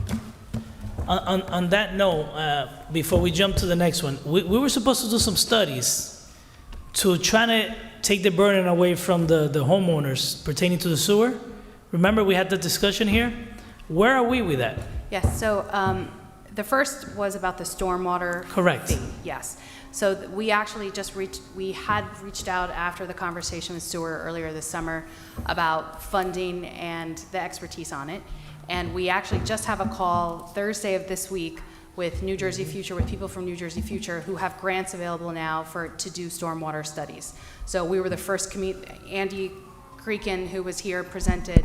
He knew of our interest. He told New Jersey Future. We set up a call, and as soon as we discuss it, we're going to apply for that grant so that it's something that we can discuss down the road. Wait, Mr. Chairman, so you're talking about the one that, the impervious coverage? Yeah. Correct. Yes. Yep. So we need a grant to look into that? Well, to do the study, we're How asking- much? We don't need the grant. Wait, She's looking for a grant, but we could budget for it and That's just do Right, it. but since this grant opportunity is available, we said, yes, we want to jump at this grant, and the expertise of that community, they will connect us to the right people to do it. If we can't please expedite that as soon as possible, that's a lot of revenue that we're not capturing with that way of funding. That could alleviate Yes. alleviate the sewer burden on our residents that live here. Thank you. Thank you. So the next division, this next department, let's do Health and Human Services. That one's fast. Faster.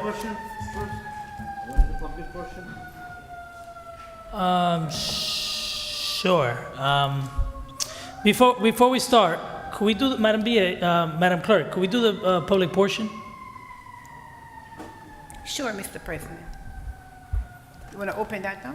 Open the Yes, let's public open it portion? up. The public portion is now open, and our first speaker have 5 speakers.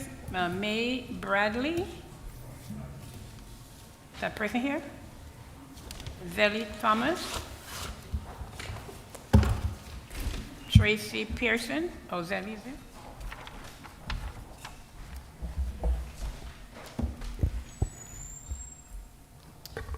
Good evening, everybody. Good evening. Good evening. Good evening.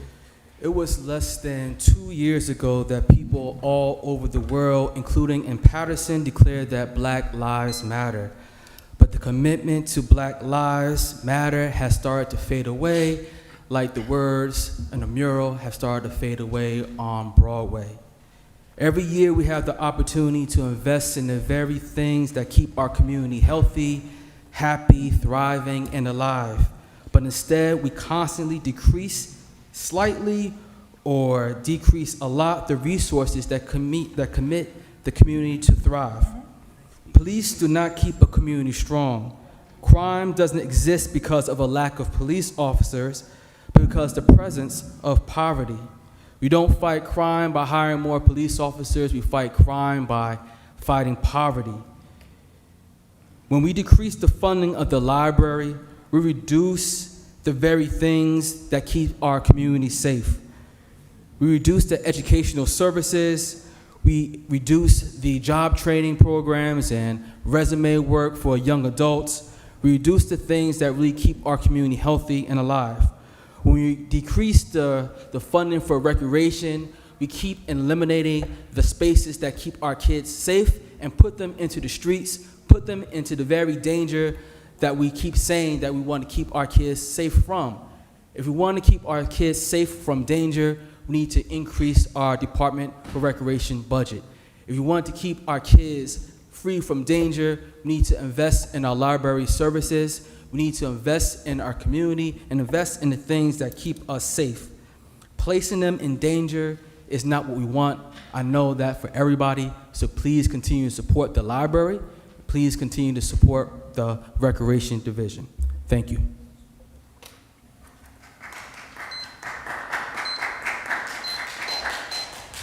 Next speaker, Madam Clerk. Can I go back to the first speaker then, Mr. President? Sure. Okay, Mr. Carr would like to take the slot of Ms. Bradley. You can, you can go ahead. Council President approved.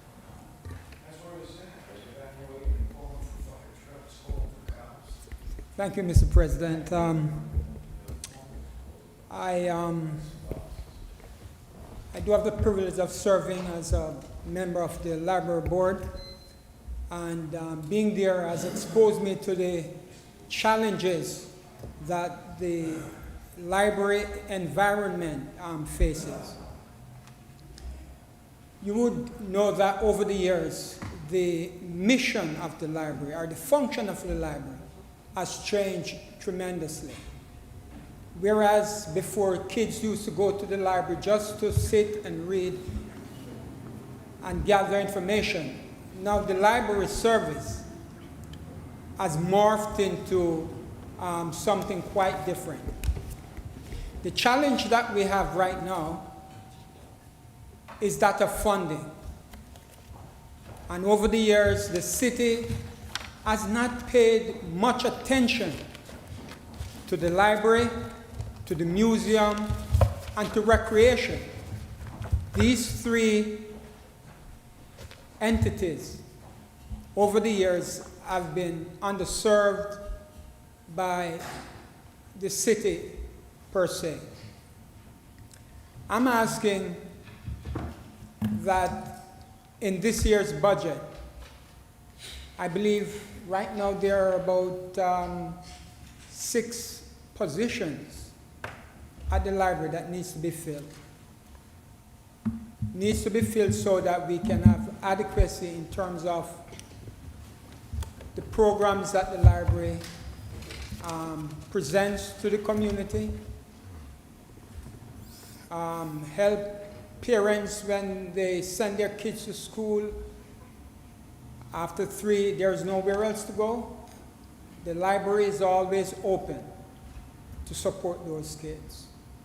So I'm asking the board, I'm asking the city council to add some pressure in terms of the administration. You know, it takes two to tango all the time. But if pressure is not directed in that space, I don't believe much will change. Be at the library is a critical role that the library faces, and would appreciate if added eyes and added resources is placed in that direction. Thank you. Thank you. Next speaker, Madam Clerk. Yes, Mr. President. Next speaker, Ms. Tracy Pearson. A person here? Next speaker, Next Madam Clerk. speaker, Mark Fisher. They left. Tracy not here, Mark. And Patty McCracken. Patty? Okay, she's there.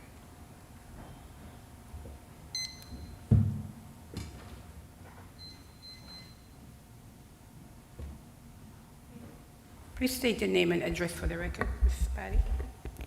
Thank you. Good evening. My name is Patty McCracken, Delaware Avenue, Paterson. I have been a resident of the city, mother of 4 teenagers for nearly 20 years. Well, the teenagers, not nearly 20 years. I work at various in-home social service agencies over the past 12 years. I was also one of the main teen leaders for my church for the past 14 years.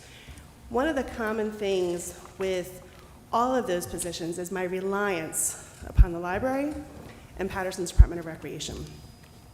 First and foremost, even as a mom of young kids, I was really grateful to be able to take my children to the children's room, and it was safe. And those librarians were amazing. They were patient, they connected my children with the books they needed. Oh yeah, there was a ton of great programming. I have been grateful that I have been able to make those same referrals for all the families I work with.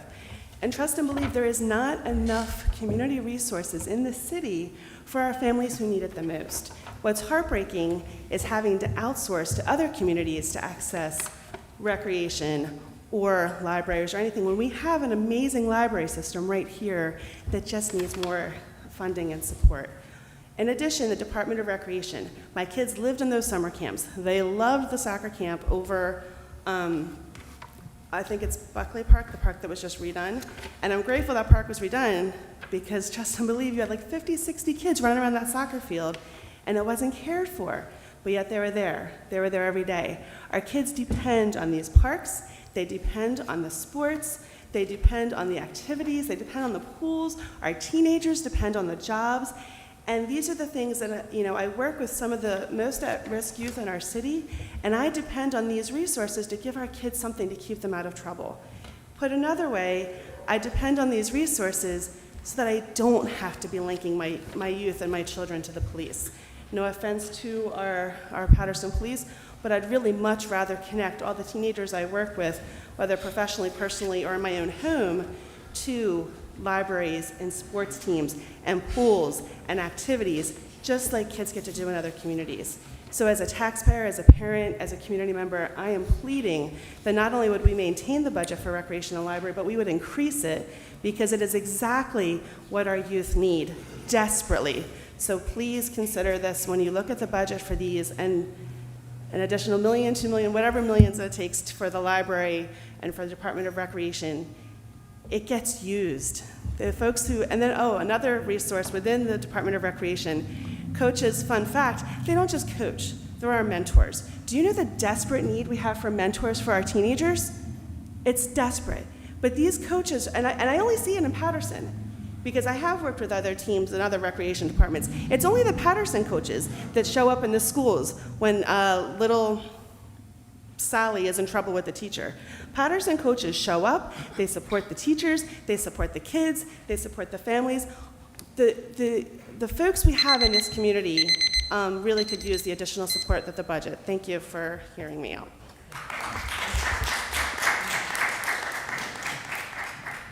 Mr. President, there are no more speakers on the public. Move to close.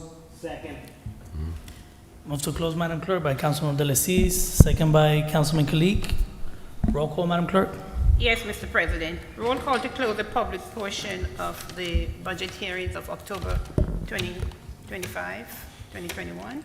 Councilman Abdulaziz. Thank you, Madam Clerk. So to the public and to people that came to speak, I think, I'm not going to speak on behalf of the entire council, but everyone here agrees more opportunities for our youth is what's needed throughout the city.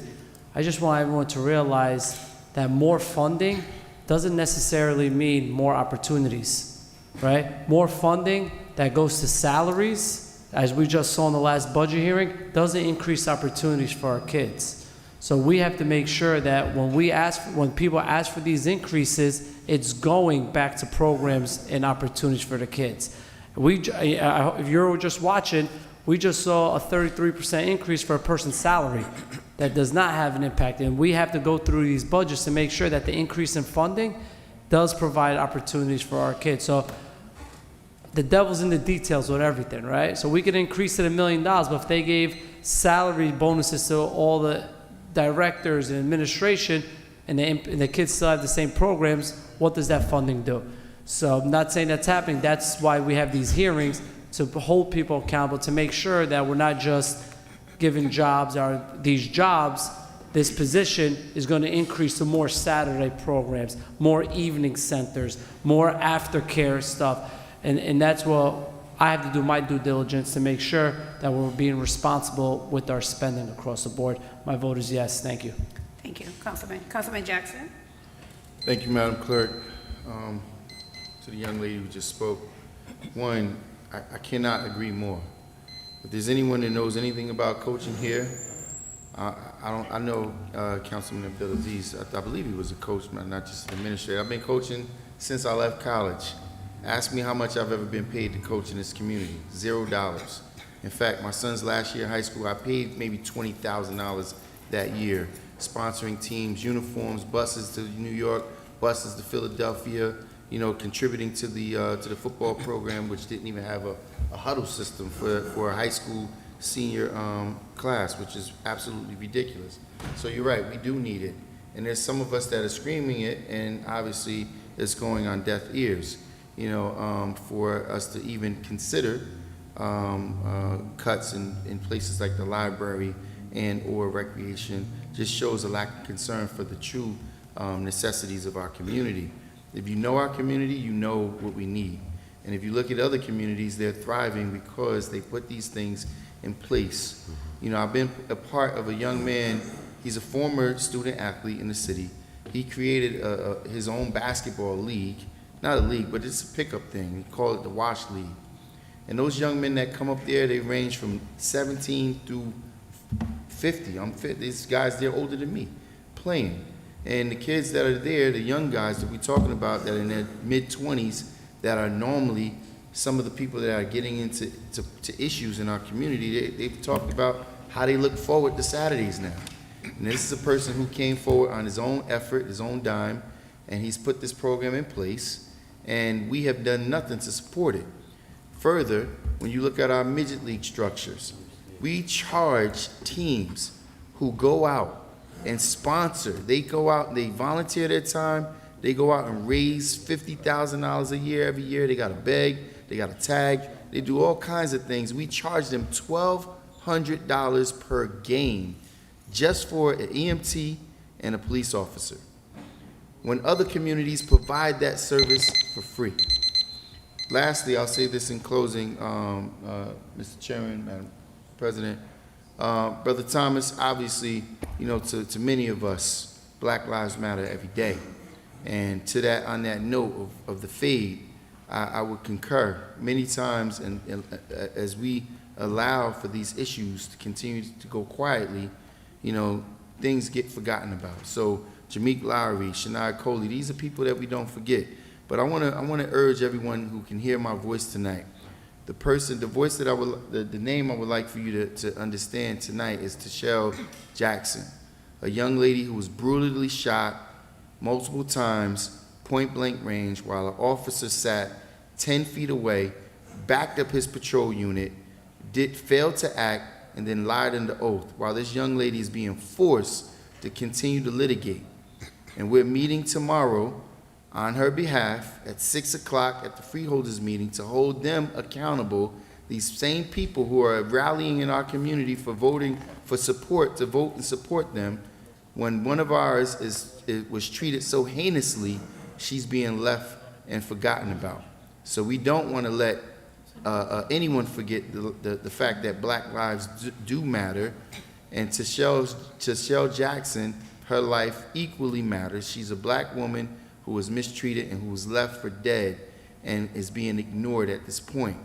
So I urge you, Brother Thomas, I hope you can come out tomorrow and support and bring out as many people as possible. And all who are in favor of not watching a young woman get brutally shot and beat with a handgun and ignored and left for dead, I hope that you can come out and support her as well. Thank you, Madam Clerk. My vote is yes. Thank you. Councilman Kalik? Thank you, Madam Clerk. I could not agree more with the speakers. It seems like there's a word out there that City Council is cutting the budget for the library and recreation, which is not true. I've been here for the last 6 years. Every year, whatever they presented to the council, we agreed with them. Director of the library is here. He wanted 49 positions. We did not say cut any of the position there. Same thing with the recreation. We always in support of our youth and recreation. And hopefully our recreation director, they will come up with a good plan and we'll agree with him as well. And my vote is yes to close the public portion. Thank you. Councilman Mendez? Thank you, Madam Clerk. Let me just make a comment about some of the speakers' comment, Brother Selly. I mean, you're totally correct. This is the time, we're going through the budget hearing right now, but this is the time for us to make sure that those funding be allocated to the right area in terms of recreation. As one of my colleagues mentioned, not in salary, we got to make sure to put those funding back into the community. Listen, the best way to fight for our community is to invest in recreation, support the library, and support those after-school programs. We cannot be policing everything. We have to work with our youth. This is the third largest city in the state of New Jersey. We don't have a swimming team. We need to invest money into recreation. You go to any other municipality, and there's so much going on, funding invested into their community specifically, not on high-ranking salary, from the administration, money invested in the community. We have a lot of building. We have a school facility that have, a basketball court and so many other areas that could be used. And when our community try to use it, there's no funding there. They have to go through health to get insurance, and it's a whole process. After 3 p.m., they close those buildings, and our children, they cannot utilize those facilities. They have to go to Russell Park in Hamilton and play basketball court in the middle of the street during the summer. And during the winter time, there's nothing to do. So this is the right time for us to fight for our community, to fight for our children, and to invest money right into recreation, but in that community, not in salary. Madam Clerk, my vote is yes. Thank you. Thank you. Madam President? First, I'd like to apologize that I was not here for the public portion. I happened to step outside, and I had to call. So, Director, thank you very much.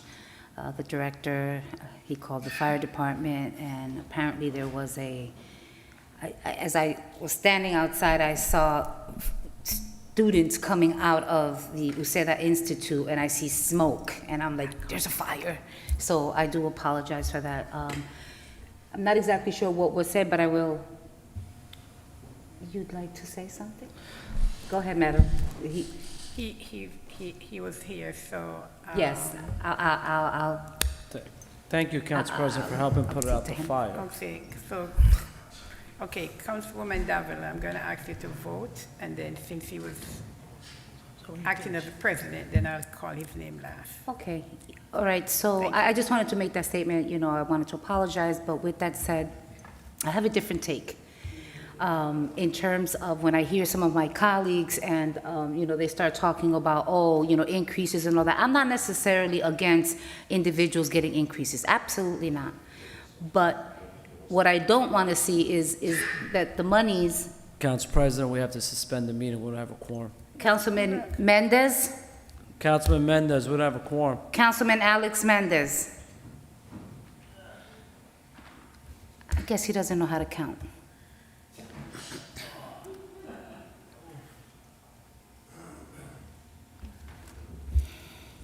Council President, you should have probably been at Akbar's boxing match the other night.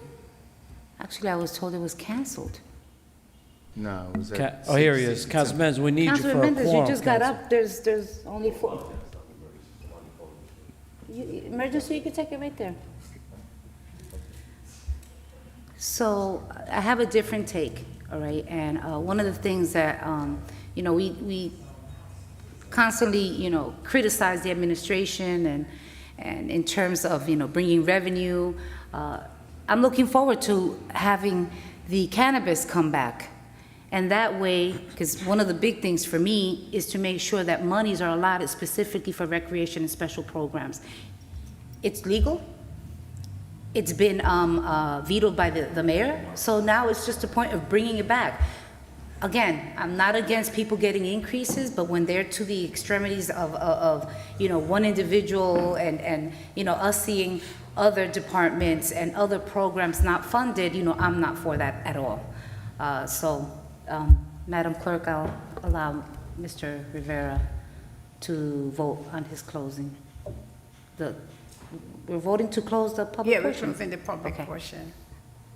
So Councilman Rivera, wanted to vote? Let me just say the following. So the museum's budget that was presented, it was basically, we gave a green light to the administration to include the introduced budget. So there was no cuts. The library, year after year, we have basically contributed more than the minimum required. I'm not saying that's justified, but we also gave the green light to proceed with the budget that was presented to us by the administration. Recreation. Ever since I've been here, we have increased recreation tremendously. Last year we went, I think, in salary, just the salary line alone, we went from 2.1 to 2.8, I think it was. And every year we have increased it tremendously. We probably, and I don't want to be irresponsible with my comment, if I had my computer, I would have opened the budget from 2 years ago. But maybe we have maybe double it or maybe increase it by 40%. I don't know. We got to look at the number.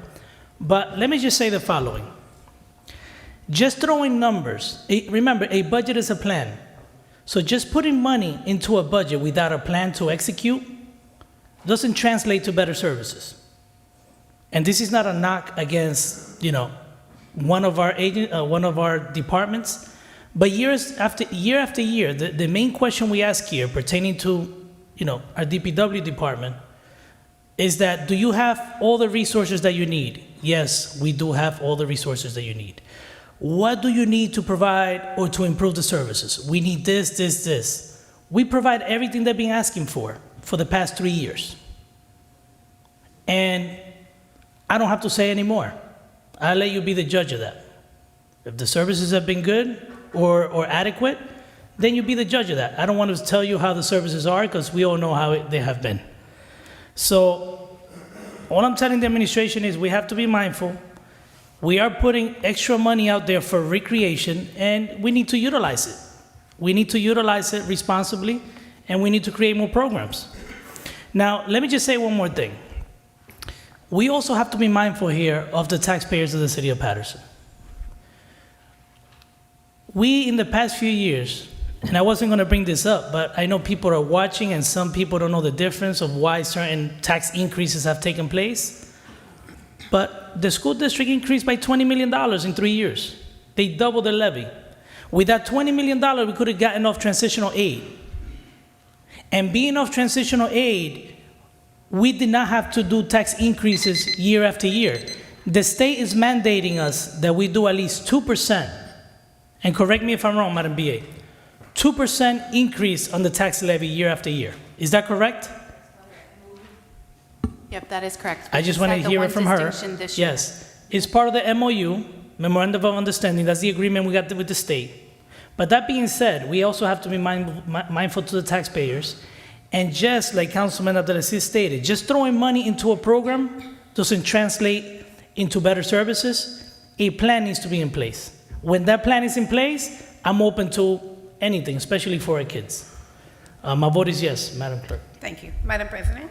My vote is yes to close the public portion. Thank you. The vote is 6 in favor, 3 absent. The public portion of the budget hearing is now closed. Thank So you. now we're going to continue with our meeting, with a budget hearing. We're going to have the Department of Human Services, Health and Human Services. Lady- Very nice to see you, Director. I think it's 46 I have. 46. I have 46. 46. 46. What number is it? 46. So council members, let's turn to page 46, Hold on.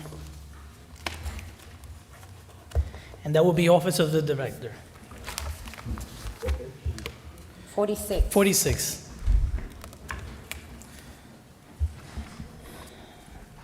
So the adopted budget for 2021 was $466,000, and the requested amount is $481.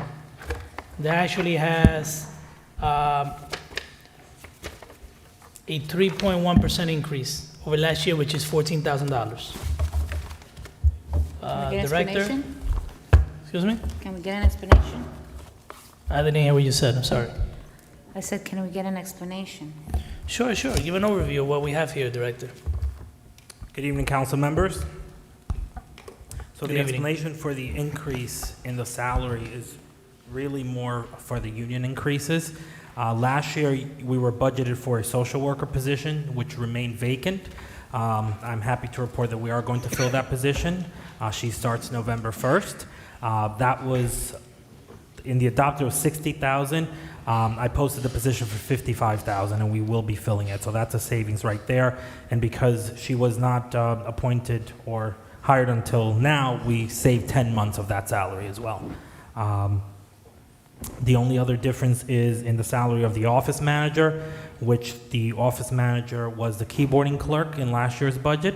That position is not being filled, but we changed the title to office manager, and that's the salary difference there, with longevity and the union increase. That's the difference in the amount. There's no questions on the salary. We have other expenses remaining the same, Yes. $8,490. And Director, you have, with the staffing you have here, where you're basically requesting, the budget you're requesting, you have the staffing, the adequate staffing to provide the services in that office, correct? Yes. All right, thank you. Mr. Councilman Mendez?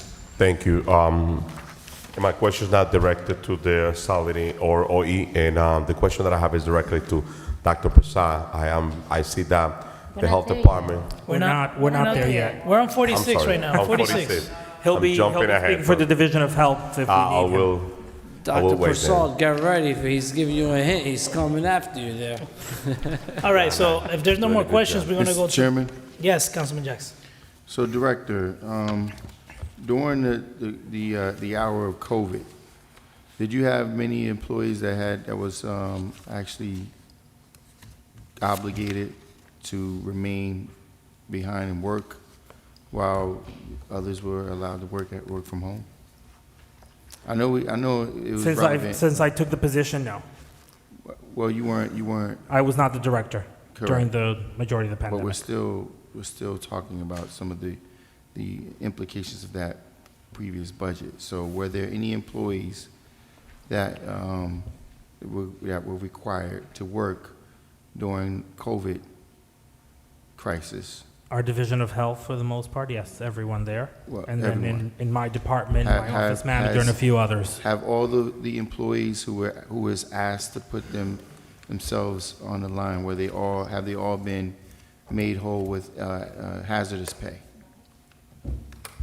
That is a question for the business administrator. I think we know the answer. The answer is no. We've been battling back and forth about hazard pay. Nobody has gotten hazard pay. I understand that, Council President, but it needs to be placed on record All that, right, well, the BA, because he can't course. answer that, the BA. of course, but it needs to be placed on record that all of these employees who were actually required to work during this strenuous time, none of them have been compensated for the hazardous pay.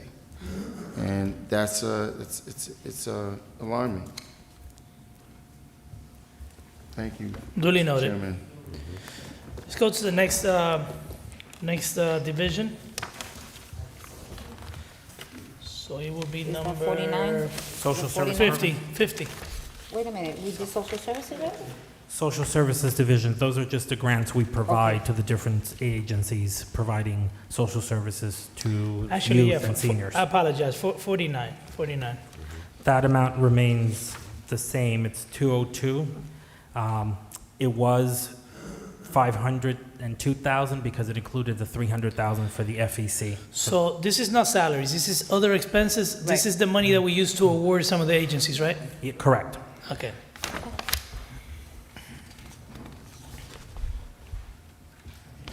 All right, let's do number 50, which is Office of Aging and Disabled.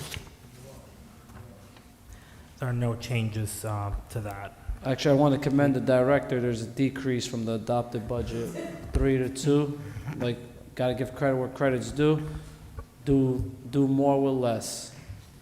So 1 second, so Director, so we adopted one account clerk. Correct, there was, But you're not going to. there was someone that was budgeted to this division that was moved to a different division, so they're no longer in this division. He was Okay. transferred to the health division. So let the record reflect that the adopted budget was 129, and the request is 121. It is a reduction of 8,257. 1,257.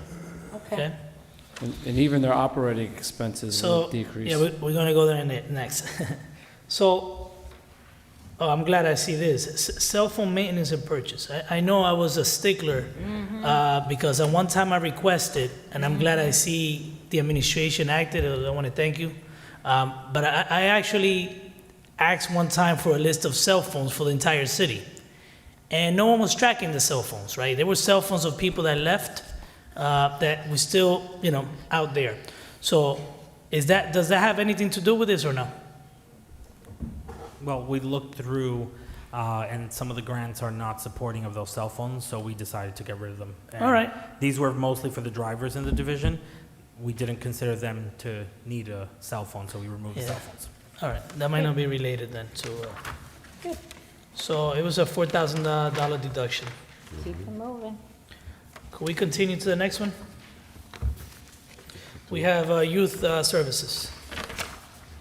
I'm sorry, Mr. Chairman. Oh, you want to go back to the other one? Yeah, please. Sure. So, Director, the drivers, you discontinued use of cell phones?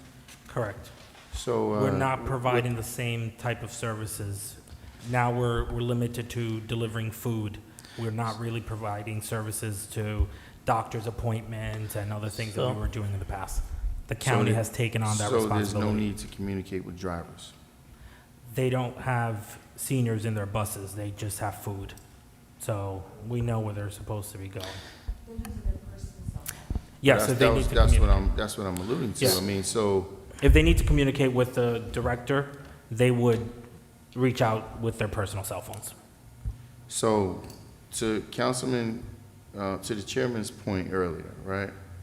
We're going to not nitpick over a $10,000 increase for one employee, but we'll celebrate a $4,000 decrease. So that, and require employees now to use their personal devices. I mean, city business, city hours is. So let me elaborate. The $10,000 was an increase in the budget, right? We're not gonna go back to that one, that was already discussed. I'm not harping over that. No, I know, but let me just explain. The $4,000 that you see here, it's a bigger picture to it. We used to have a program called paratransit. The county used to provide the buses and used to give us some money. The city had to put in some money also. This is the program that used to take and you stated this, but let me just go a little further in detail. The city used to bring senior citizens to doctor's appointment, take them shopping, and different places. The city decided not to continue the collaboration with the county and gave it back to the county so the county could run that operation. So I think that that's the bigger, that's when the decision was made to cut those cell phones because it's no longer supported by that grant. So they did an assessment as an administration, and is it worth paying $4,000, you know, for someone even to make one phone call? Maybe they don't have to call. They're doing food deliveries, right? I don't know how Correct. it works. You give them a list of places to go? Yes, they have. So a they list don't of have a other need to ones. call here, to call the office. Correct. They don't. Mr. So- Chairman. Yes. And I just gotta, I mean, I don't know what the mindset is. Every phone call they make, not every employee deserves a cell phone. I'm sorry to say, I mean, that's the reality of it. When my teachers call me, they call from the private number. They call on with their cell number. If there's an emergency, they call. I mean, I agree. This is where we have to look at to cut this spending. It's not, every employee that makes a call from their personal cell phones, we're supposed to give them a city line, we'll be spending hundreds of thousands of dollars. So, To that- good to cut. To that end, these are the areas we need to look that we could shift it towards other departments. So to- 4,000 here, 4,000 there. So not to accumulates. prolong it, to that same topic, the issue I had previously is that we had secretaries here, right, that have schedules of 8:30 to 4:30, that have cell phones. And I'm like, they're supposed to be in their desk. I don't care if, you know, someone needs to communicate with them. So that's what I meant before. Counselor, just real quick, for the BA, you know what you want to save on cell phones? My school district, it's called Jabber. My office line, I have to download the app. My office line comes to my private phone. So when a parent calls my school line, it's called Jabber with Cisco. We get on our cell phone anywhere in the school. So, and they're using my number. And guess what they told me? You must download that app. I said, absolutely. Right, Director? The So- technology's out there for us to utilize the systems that we have in I place. see the point that Councilman Jackson was making, Mr. Chairman. but I if just wanted to may, elaborate if more. I may continue. Sure, I'm sorry. sure. Director, just for a point of clarity, and this could be a round figure.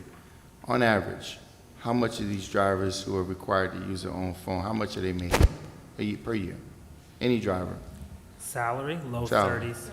30,000. So you're talking about an employee that's being paid under what's considered a fair, livable wage, that's being asked to do certain things. We're not talking about a six-figure salary personnel person who has the ability to utilize an app. If you're gonna make an app available, then you're talking about a person who possibly may not necessarily, they may have other expenses. They may have a child that they're putting through private school because the school system is so freaking terrible here, or they're paying for a child to go to college. If a employee is required to be communicated with, we should provide the means of communication. That's plain and simple. So to that point, and just to add on to what Councilman Abdelaziz was stating, even in my institution, there's certain individuals that have cell phones. And, you know, for us, the ones that are on the road on a daily, we don't. And with this whole pandemic, the same exact thing. Phones have to be directed to your cell phone. That was just part of what needed to be done. I commend you for making the cuts. We need to do more. But this is one department where I have to say, you know, I believe that we have to be very careful. I think that what is being done through your leadership and Dr. Prasad, you know, I really don't like saying much nice things to you, but I have to commend you because honestly, you have done an excellent job, okay, with now having us at 90% of the vaccine rate. So I wanted to commend you. So if I say one thing, I could say something mean, but I can also say something nice. So I just wanted to just address you with that. I'm sorry? Okay, good. right. I just got 1 second. I just got a text which is a little, like, I didn't realize that it seems like it's gonna get really bad out there starting at 8 o'clock, so I'm just letting us, let's be mindful.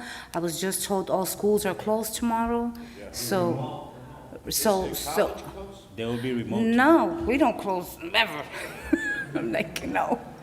Councilor, with all jokes aside. Can we because continue? No, but because there's a state of emergency, are we allowed to be open? Are we defying the governor's orders? Well, Just that's to the BA, that's It's at why I 8 p.m. No, but the governor's thing is 8 PM. It's a state of... Well, I don't want to be the group that defies the governor's order, so I will be leaving at 8 PM to make sure the 6th ward is safe. You can't, you're gonna, Do you need a bucket, Councilman? All right, so it was just a joke. You said to keep the 6th ward safe. okay, let's move on. So we just went over youth services. Actually, we didn't. No. So 52. No. Youth services, we have one vacancy. We've reposted that salary at a lower salary than was adopted in last year's budget. So from 64,000, the salary is 48.5 now. 48. So just for the viewers at home, this budget, we adopted a budget for this division of $324,134 last year. And the request is for $333,256, which is a $9,000 increase, which is a 2.8%. Correct. So council members, the other expense line remains the same, so there is no discussion needed. I'm assuming there's Chairman, not. I just got a quick question about the rental and the OE. The rental of the building, I know 2021 we budget $22,000 and we're budgeting the same $22,000. Which building is the one that we rented 60 for the Temple use? Street. I'm sorry? 60 Temple Street, That's the 22,000 go to 60 Temple Street. All right. which is still in here because we have not paid it. We have not made payment to the housing authority. Okay. So health administration,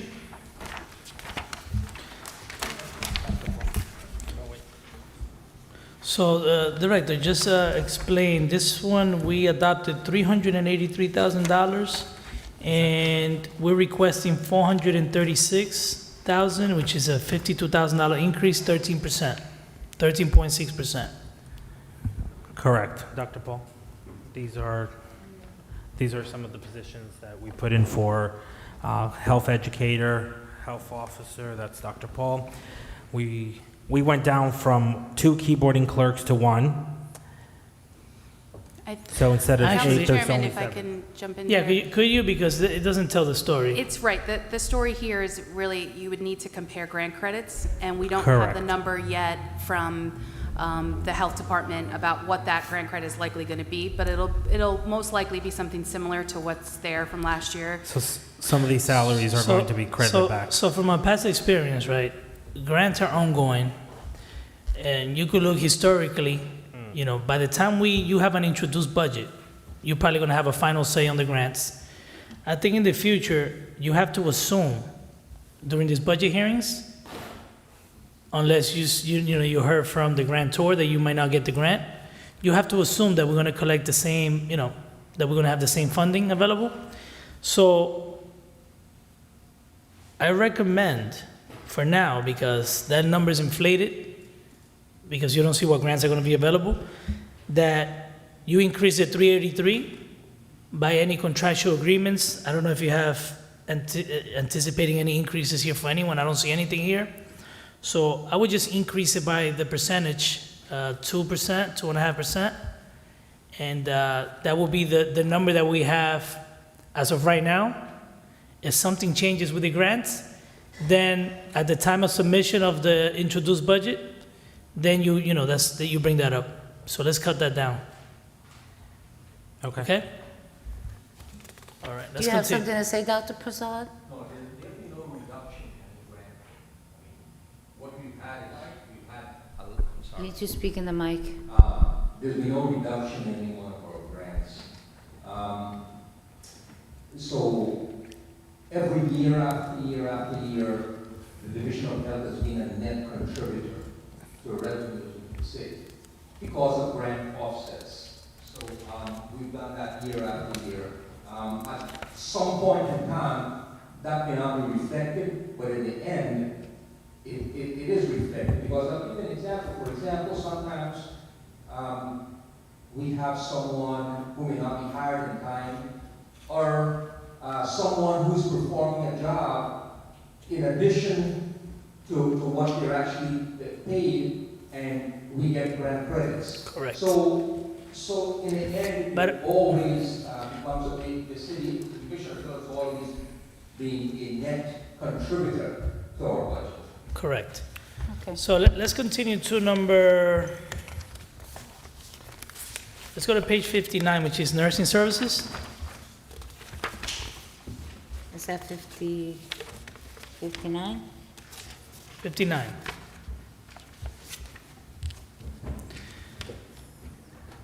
So that one has an increase of 87. Is that the same situation with the Correct. grants? So let's cut that one down also by the number that it should be. If anything changes with the grants, then at the time of introduction, you make the number that it's supposed to be. So you're taking out the grant credit, the 82? No, they're not taking, no, the 82 remains there, right? So the budget adopted was 608. Right. They're requesting 695. I would grab the 608 and do like 2%, 2.5%, if there's no plan increases for anyone. And then by the time of introduction, you should get at least a clear picture if you're gonna get the grant or not. Yep, and if you see up at the top, you can see that most of the salaries there is at 2%. There might be some slight fluctuations. Correct. A lot of times when you see that, it's the longevity kicked in that year, Yes. so it's a little bit more than 2%. So whatever percentage may be, just lower it by that percent. Okay, will do. Let's continue to number 62, which is environmental health. Mr. Chairman. Yes, I Councilman Jackson. apologize. I just don't want to let this moment go by Sure. without us, at least acknowledging a few key things. You're talking about a head nurse in the city of, which is now has been classified as a Class 1 city, making $57,000. Now, I understand we want to be frugal, but when you talk about professionals, this is a person that has a license, that is a professional. We passed over, I forget which one it was, just the one right before, where, if I'm not mistaken, was it the director? And these people are being grossly underpaid. We're talking about professionals with licenses, and we have people who are now getting positions in the city without college degrees, being paid more than a professional. This is something that we need to, pay very close attention to. Now we have five nurses, by the way, and I don't want Corporation Counsel. Let me ask you before, because I want to be fully transparent. My mother happens to be a nurse. She works part-time for the city, just only doing vaccinations and testing. In fact, she was told that she was not going to be able to be paid, and she was willing to volunteer. She volunteers. Her full-time job, she makes a very good salary. I don't mean to interrupt, but I would just, forgive me, Councilman Jackson, and I know you're talking about a family member, but to the extent that it touches upon personnel matters, I'm sure she's happy that you're very active advocate for her, but I don't know if I'm not advocating for my mother, Corporation Counsel. As I said, she was volunteering. She was more than happy to volunteer. But I'm advocating for the rest of the employees who have licenses who are being paid $47,000 per year on average. That is, we need to understand. When you talk about the lack of services, are we talking about this budget translating into more quality services? And we have to be able to have, employees that are happy with their day-to-day. So Councilman, to that point, that is an issue that we have here, right? People are grossly underpaid. And I remember having this conversation with Councilwoman Mims. She often talk about DPW. And I'm the person who always try to find a solution, right? So I said, Councilwoman, by you always stating this, it's not gonna address anything, right? What you need to do is, let's try to pass an ordinance, put steps, ranges on people's salary. For example, a clerk gets paid from this much to this much, and also put steps if you want, right? But work something out. Let's talk to Corporation Counsel to see what could put in place, because that will force the hand to the administration, because now they legally have to increase those salaries. So us, bringing this issue all the time, it's not going to address anything. With all due respect. Yes. And not to cut you off, with all due respect, the last potential step ratio that was presented, or that was at least being talked about, that I was talked to about, included only the administration, the high administrative staff, the BA's office. No. Well, I'm talking about making sure we dive in on these These No, we level are, of but, employees. Councilman, but to address All right. what our concerns, that's the only way to do it. Mr. Chairman? Yes, Councilman. Thank you. So this is something where maybe because I'm new on the council and I don't understand how these raises go across the board, right? I come from a field that has contractual obligations in steps as we go on. And and this is across the board, not just for here. Yeah, so are they part of a union? Are they part of a collective bargaining agreement? Yes.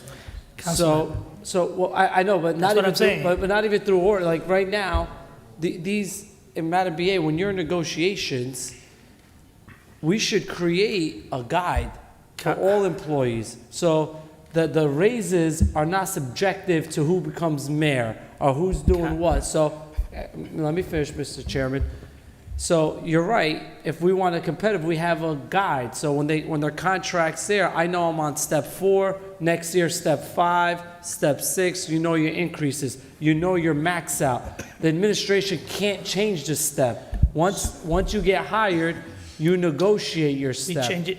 They change it often, Councilman. What I'm saying is, I don't think that's right. No. So- It's not that, you know what is not right, Councilman? Go ahead, I'll let you finish, and I'll tell you what's So not this right. is more than what's at the budget. What I'm saying is, the councilman's right. What I've seen now in the last 3 years, and what I've heard from the employees, that one day, the person sitting next to him gets a $10,000 raise. The next month, the person across the hall got a $5,000 raise. I don't know how they got it.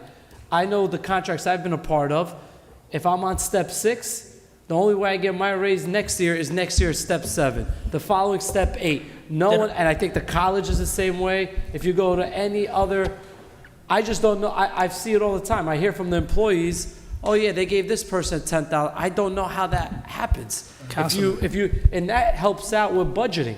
That helps out budgeting. That's what I meant by steps. That's what I was talking about, because you have people, even when I started here, you had tellers downstairs collecting our revenue, making $19,000 a year.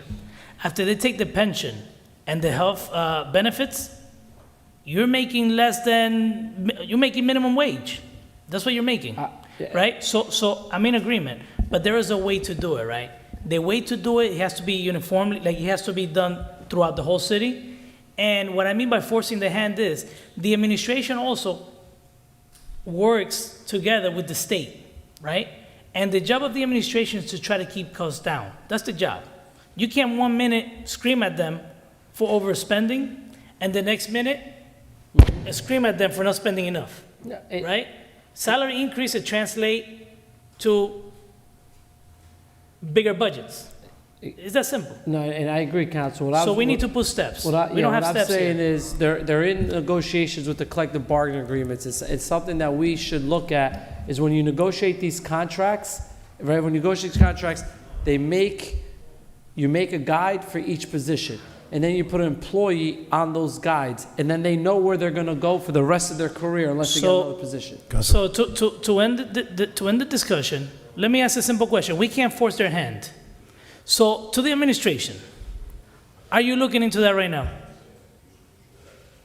In terms of increases in contract negotiations? Creating, increasing amounts for certain positions and creating steps. Yes. Oh, I do have to say we are not, while there has been some conversation, we are not completely sold on the idea of steps outside of some contracts that currently have them. But we are trying to address some of the employees, especially the lower paid ones. But we are held to some limits to what we're able to do. But all of that we're in the process of the negotiations right now, and it's all in conversation with our partners. We could have that discussion in personnel. Mr. Chairman. We could discuss this in personnel, because we, have some recommendation. I'm sure my colleagues have recommendation also. Councilman Velez. Mr. Chairman, thank you, and I apologize that I came a little bit late. I was making sure East 21st Street between 20th Avenue and 21st Avenue be. Is that the 6th Ward? It's the border of the 6th and the 5th. So making sure that your constituent, okay. So, there's been a topic here. I was watching in YouTube the meeting, and I was making sure that I don't repeat myself. But since the past administration, when Nellie Paul was the business administrator here, I recall the council recommending to look into Clifton, Passaic, Hawthorne, and Wayne, the surrounding city. What was the pay level for all those entry positions to compare how we had to catch up to them? You know, a lot of people are living, are moving their job to Wayne or Clifton or whatever town because they get paid more. And the salary is higher in the same position that they work here in the city of Paterson. But going to steps, Madam BA, and with all the respect, that was a roadblock when you say you try to negotiate with them and try to bargain with them.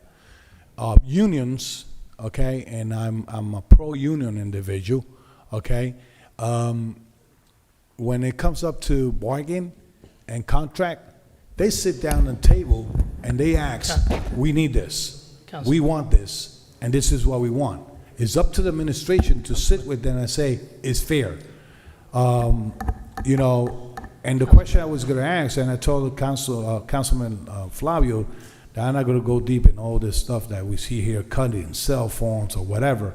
I think there's other things that we should entertain better to give them more power into the serving the community. My question is that, you know, if this administration is still holding the contract for this department and is also retro pay. All right. So Councilman, with all due respect, listen, with all due respect, this is a budget hearing, right? So our main discussion is going to be today, budget hearing. So this is the great thing of America in Paterson right now. Yes. I've been watching this meeting. Yes. Okay, before I got here, and I say I was not going to ask nothing and I was not question nothing, but everybody spoke about the contract and this and that, and I just put in my statement and knowing that the administration still has a contract that they need to come forward and sign for them to be able to get retroactive the money that this division needs. So Councilman, the question, hold on a minute. So the question that's more relevant is the money in this budget to take care of any future contracts that are going to be settled? Yes. Is it there? Yes. We're finished with that discussion. So when it's going to come to us to approve it? We are still in negotiations. We're still in negotiations, We have they said. finalized So two in this contracts. meeting, we're discussing the budget. The BA just told us that the money's in this budget to settle any contracts. So let's continue. I'm sorry, Councilman Rivera. Yes. I am going to respectfully just ask the administration, to my colleagues, for us to finish Health and Human Services, and we are going to, and I apologize to the police department director, to our chief, because you guys were the first ones here before 5 o'clock. So I do apologize for that, but I think it's best if we end with Health and Human Services. We'll do that. So let's continue. Can you let us complete? So we're going to page 62? 62, environmental health. We'll figure it out. So does this have to do with grant credits also? Correct. The difference there, the $52,000? So, Yeah, make sure you pull the border patrol. so this budget is actually almost budget neutral. It just has the increases necessary to adhere to the contractual agreements. You are correct. The other expenses are the same as last year. If there's no questions, we could proceed. So let's go to 65, which is vital statistics. Vital statistics. So the budget remains the same from the previous year. The budget adopted was $202,158. The one requested for 2022 is $203,305. That's an increase of 0.06. So we could continue with page 69. Actually, no. Not 55. Yes, 69. There's no salary in that budget, it's just other expenses. Correct. It's $35,000, the same amount as last year. So council colleagues, a practice I used to do in the past is I used to grab last year's budget and see what was the actual expenses when it came to salaries. just so you know. But let's continue. Chest Clinic. So that one has a 24, so the technician, he also has a grant credit. So that we budgeted $9,595. That budget should remain almost the same. Okay? So that's 70, we're going to 72. 72, also that budget is, shows an increase, but that increase is going to be removed because it has to do with grant credits. So that budget remains almost the same. You should have a minimal increase of 2.5% to 3%, whatever that may be. So if there's not any questions, we could continue. 75, same scenario, that actually has 0% increase. Correct. Which is the road and control. We have 2 positions, $85,000 is the budget. So number 78, that's general services, consumer protection. That actually has an increase. Can you Yes. explain the increase? Yes, the increase is due to the Health and Human Services Committee's wish to include payment for the 11-member board for rent leveling, as well as 1 secretary, which is a total of $8,075. They never got paid before? Historically, they did, and then it was removed. So in recent history, they have not been getting paid. Okay. So we're budgeting for 4 to 6 meetings a year for the 11 members. So Corporation Counsel, when you get a chance, I want to request, I want to know which boards are prohibited from getting paid? Which one? In general, which boards are prohibited from getting compensation? Okay? All right, let's continue. Okay. Mercantile. Which one is that? So I guess you guys have canceled the position? We're no longer going to have a mercantile No. license? The position is The vacant, position. and it is pending litigation. So someone else is going to...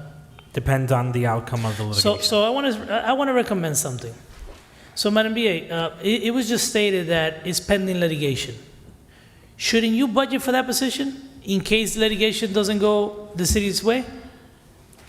We figured that for right now, we would leave it, and then we would evaluate. For introduction? For introduction. All right, sounds good. Mr. Chairman, Councilman Velez. operational wise, who's doing the work meanwhile you got the My position? office manager, Margie Padilla, and let me report, and I have to thank Margie because she's taken on that role, and historically, we've never surpassed $19,000 to $20,000 in collections of the fees. Margie has single-handedly been able to recoup over $48,000. Are we compensating this employee to going over her job duties? No, we are not, but I just wanna put it on the record. Margie's not that type of employee. She's above and beyond, and I'm grateful to have her. Even if she, There's nothing wrong. no. There's nothing wrong. That's why. I'm sorry, 1 second. Yeah. Well, There's nothing absolutely wrong when someone is correct. being asked, and we get it, fine, but across the city, there's quite an amount of people who are doing duties, additional duties, and are being compensated. So she has assumed And the new Director, title. So on that note, hold on, Councilman Velez. Yeah, hold on, just a second. Councilman, hold on a minute. On that note, the statement that I pressed previously, there are certain positions, like top-level positions, that just don't get additional duties just because if the job is not defined, like this is your job, defined by statute, then they should not get it. But a person, like if that's not your function, then it should be evaluated. But that's in general, not just you. Any employee, they're required to get compensated for additional duties. And Go the ahead. reason I say this is because in the past, before this administration, there was a lot of individuals working with a title and doing work that is supposed to be, and they was, the first thing they were saying that they needed to get paid because something was there. And there was a lot of grievance signed because they was not paid for job that they was. So on that note, this is something to look into. We Yes. could revisit that another time. We also have a personnel committee meeting that could be discussed in there. Yep, next. No, Let's that- continue. That is it. That is it. That's it? Yes, it That's is. all, folks. All right, so let's wrap it up. I just want to tell the public and my council colleagues, this is the first time in all the years that I've been here that we get 7 council members in a budget hearings. Normally, we don't even have quorum to have these meetings, which is sad. And this is one of the most important times that we should be here because we're discussing the plan that's going to provide the services for the community. So thank you very much. Thank you. Chairman. Can I have a motion? To close. Madam Move it. President, before I close, I will work with the administration and the president to schedule another date for police, correct? And general Yes, government? I'm going to look at, because I know we have November 8th, so I want to see what we have November 8th, and maybe we could just plug it. Let us see first, Councilman. Right now, we will, because when you say that, look at what we have today. We didn't have quorum in the first hour. We don't need a quorum. If a council person thinks All right, it's important Councilman, to as of come be right here for now, the budget hearings, let us they'll look be at here. November 8th, and we'll see what's being offered. I'm not trying to add another day. I'm not. November 8th to add these 2 other departments, police and I'm general sorry? government. On November 8th, because I have to republish the notice. So on November 8th, I'll republish for. Right, we have economic development, DPW, fire, and police. Yeah, let's cancel our trip to Atlanta City. We could take it there. Oh, general government, oh. And that's just me. We'll be all right. Just me for general government. All right, just Look how fast we do human services. When the So budget, when the budget's conservative, we move fast. November 8th. So I'll add them and then, okay. Yes. May I have a motion, Add please? those to November 8th. Can I- Second for the 6th. Motion to close the budget hearing by Councilman Abdulaziz and second by Councilman Velez. Roll call, Madam Clerk, to close the Yeah. budget hearing. Yes, Madam President. Roll call to close the budget hearing for October 25th, 2021. Councilman Abdelaziz. Madam BA, and Assistant BA, please, if we can, moving forward with the budgets, give us the overall department number and what the increase or decrease in employees from the previous budget. My vote is yes. Thank you. Thank you. Councilman Jackson. Yes. Councilman Kalik. Yes. Councilman Mendez. Thank you, Madam Clerk. To all the viewers at home, we're going to have a very difficult weather ahead of us. Please be safe. If you don't have to go out tomorrow, stay home, nice and warm, work from home. I hear that there's going to be the school district is going to be remote tomorrow. School are closed tomorrow. Attention, Patersonians. And also, I would like to remind all the third ward residents that our town hall meeting is going to take place this coming Wednesday, 27th at 7 p.m. Log on through Zoom, and we're going to have a great discussion. God bless you, Paterson. Be safe, and my vote is yes, Madam Clerk. Good night. Thank you. Councilman Rivera. Vote is yes. Okay, Councilman Velez. The reason I got here late is I was advising the residents, the 20th Avenue corridor, to put their garbage in because if they get flooded, the 6th floor is to get all that garbage. So if you have a garbage can and it's garbage collection, make sure that you put it inside again because this is a flooded zone. That's going to be all over. The OEM is going to be active. Police, if you have a problem, call fire. You had the problem. If your basement got flooded, please do not attempt to go in there. Call the fire department. Make sure you be safe. And buy batteries or any kind of flashlight just in case of power. We get power outage. So thank you. My vote is yes. Thank you, Councilman. Madam President. My vote is yes. Thank you. The vote is 7 in favor, 2 absent. The budget hearings